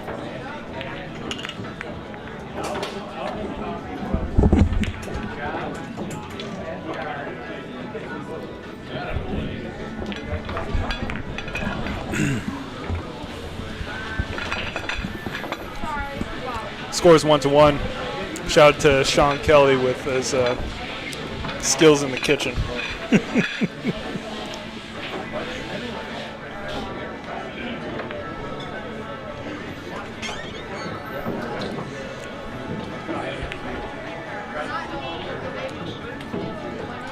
Oh, leave it up a little. Yeah, just for the air. Gets hot in here. Oh, it is? Your food's there? Cool.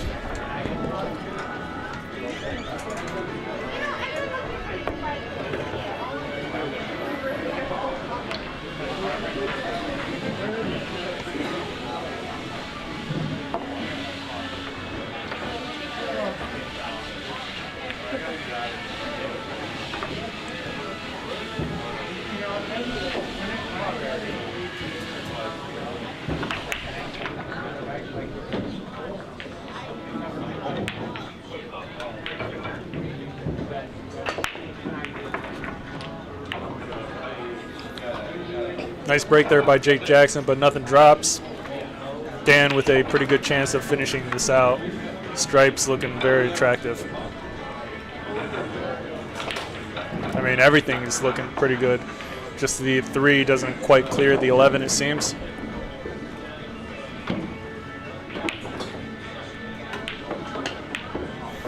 But Dan Charlo misses the 9 ball. Very important shot to make.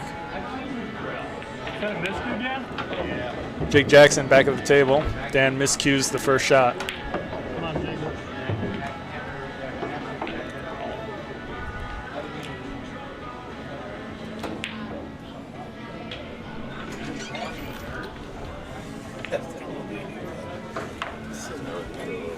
You're about to head out?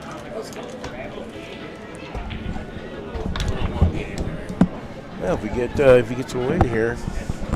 Yeah, joining me in the live commentary is Rob Morley. Back. Our camera in here overheated. Ooh, did you get a wow. You get a rail? He got a rail. Look at that.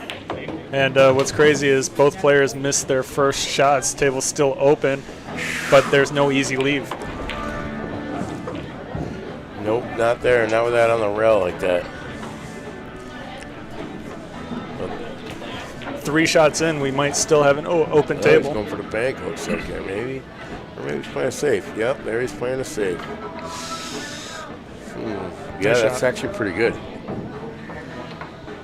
Yep.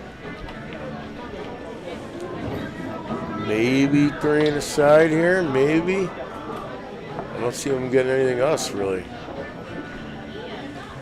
Yeah, 3 in the side, yep, that's maybe doable. Slow roll, you get those 3 walls down at the end there. Look at this. Oh! Good try. Yeah, Jake Jackson unhappy there. And Dan Charlo should be able to make the first ball here. Unreal. That's the first ball of the match. Yep. Of this game. Yeah, I was in there. Very nice layout. Yeah, although should clean up here. He got a little straight on the 15. He may be forced to shoot the 11 next. Let's see.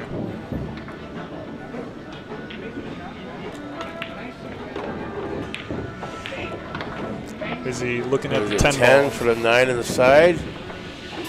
Maybe.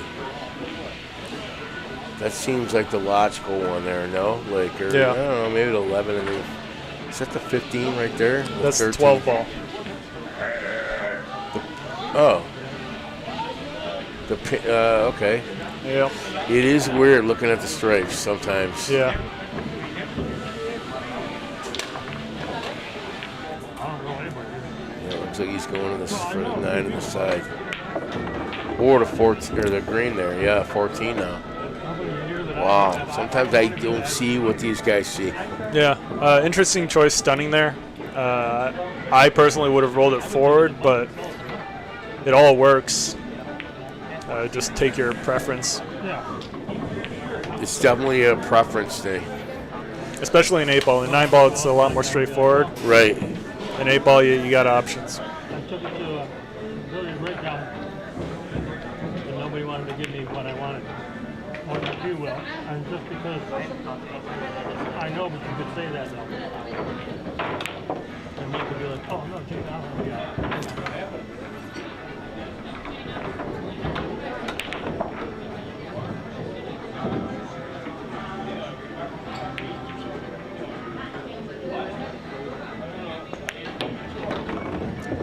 That was interesting. Yeah, interesting choice there, but it did work out for him, even though he didn't quite control the roll of the 12. He should be able to play the 12 into the side pocket.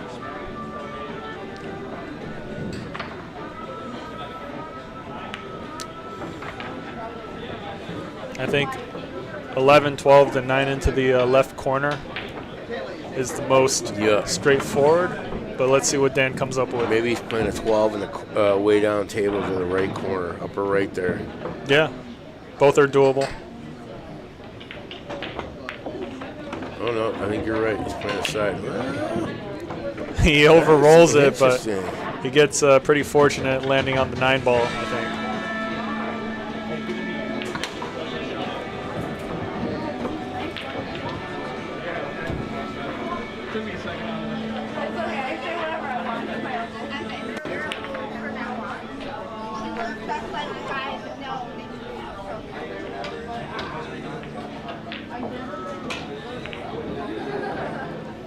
Looking to kind of pinch and draw this cue ball back. Right. He's got to watch out for the 1 there. There he goes. That was nicely done. Great shot there. Yeah. And Dan should be able to roll this cue ball forward and play the 8 into the right side pocket.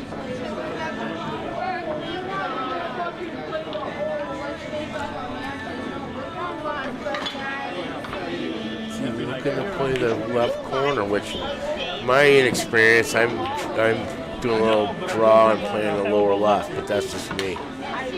And I know Dan probably like that's the wrong pocket. Okay. Well, it's doable. But again, what we were talking about earlier, preference, right? Yeah. For me, I would play the 8 into the right side. Right. You could just kind of top it. Yeah. And come back out for the side pocket, easy, without having to put any dangerous throw. Exactly. Exactly. It's kind of a natural top and come right out for it. And he sang this song for the first time ever in concert. Phoenix, Arizona. Yup. Perfect. Yeah, great shot there by Dan. There you go. Sorry, I'm rooting for my teammates here. It's all good. Rob Morley is also very unbiased today. And it looks like Dan should be able to make it 2-1. A year and a half ago. And then we were like, ever since, literally met and never stopped. Well done. Scores 2-1. Nice shoot. Jake Jackson needs to win 2 in a row.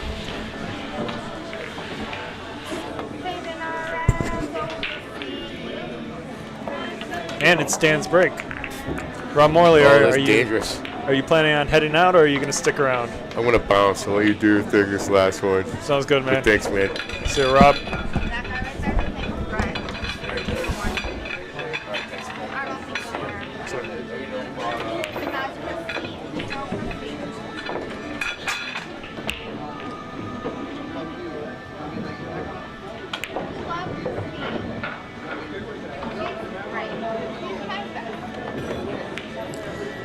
All right, Dan to break. Can he finish in style with the break and run here?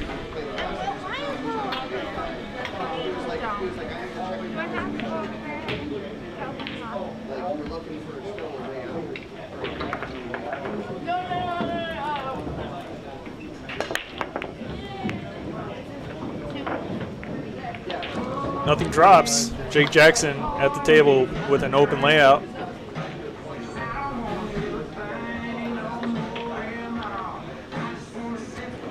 Four into the side pocket.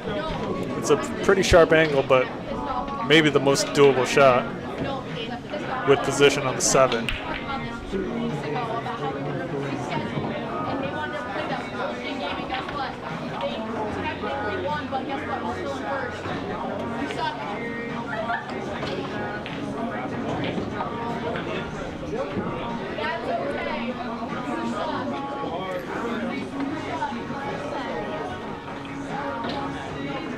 Stripes are a little tricky, but seems like Jake is going to choose the 15.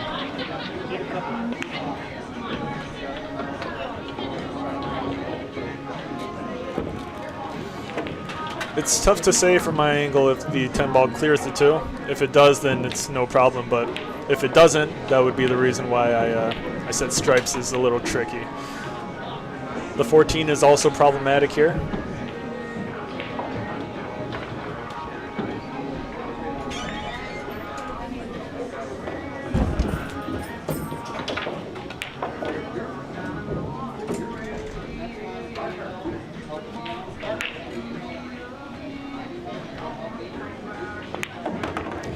But Jake Jackson does an excellent job of developing that 14.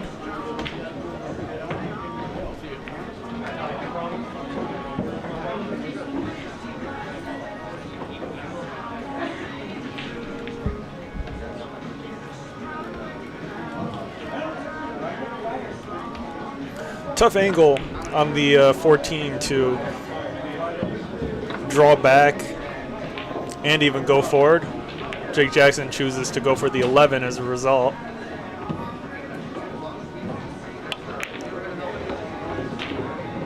Really nice stroke there. Now once again, tricky position. Even if Jake is able to draw this cue ball back and pot the 10, he's going to have a fairly sharp angle on the 13, which will make position on the 14 tricky.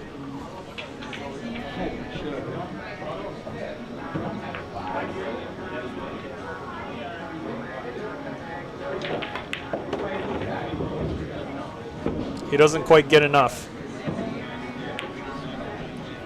Jake looks off to the side and scratches his head. Not happy with the position. With that draw shot on the 10 ball, it's better to overdraw that cue ball because you're going to go wide towards the left.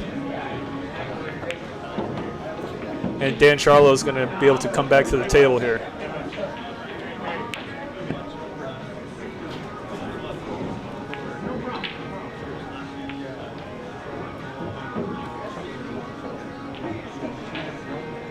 Dan looking to win this match 3-1. Can he do it?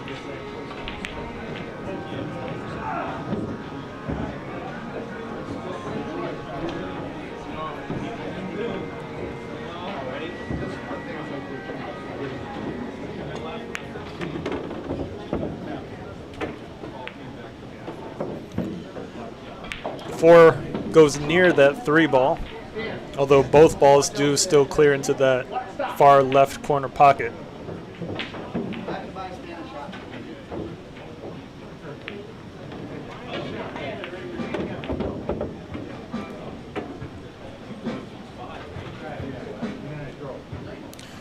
Now is actually not a bad time to shoot the 7 and bring this cue ball back up the table to shoot either the 3 or the 4.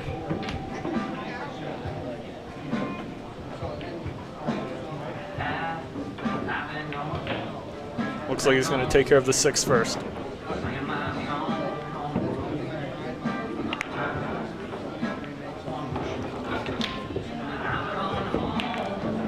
Dan rolls his eyes. He gets a little straight on the 7. He may have to just draw this cue ball straight back and take the long shot on the 4 ball. Definitely not ideal here.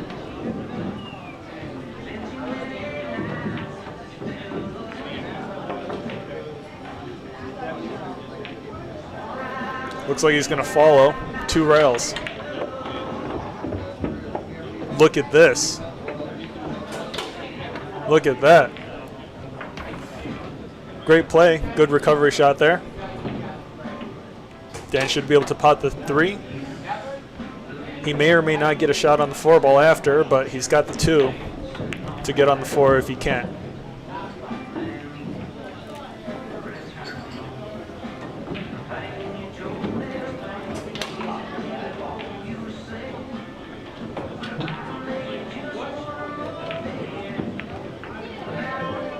He's got the 4.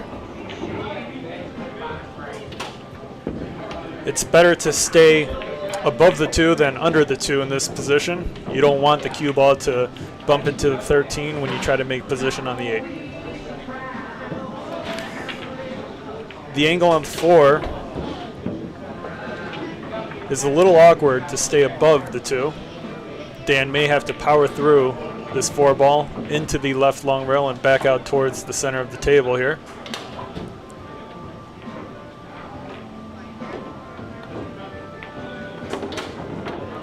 But Dan chooses to shoot the 2 first, and he's got perfect position on the 4 anyways.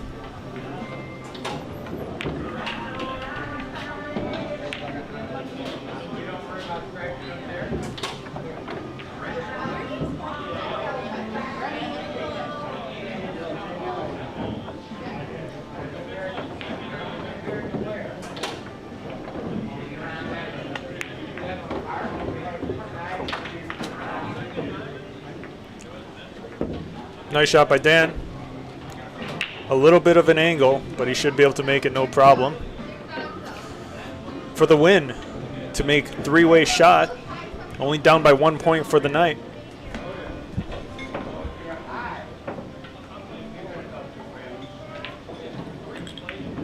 And Dan Charlo sinks the 8-ball against Jake Jackson. Final score is 3-1.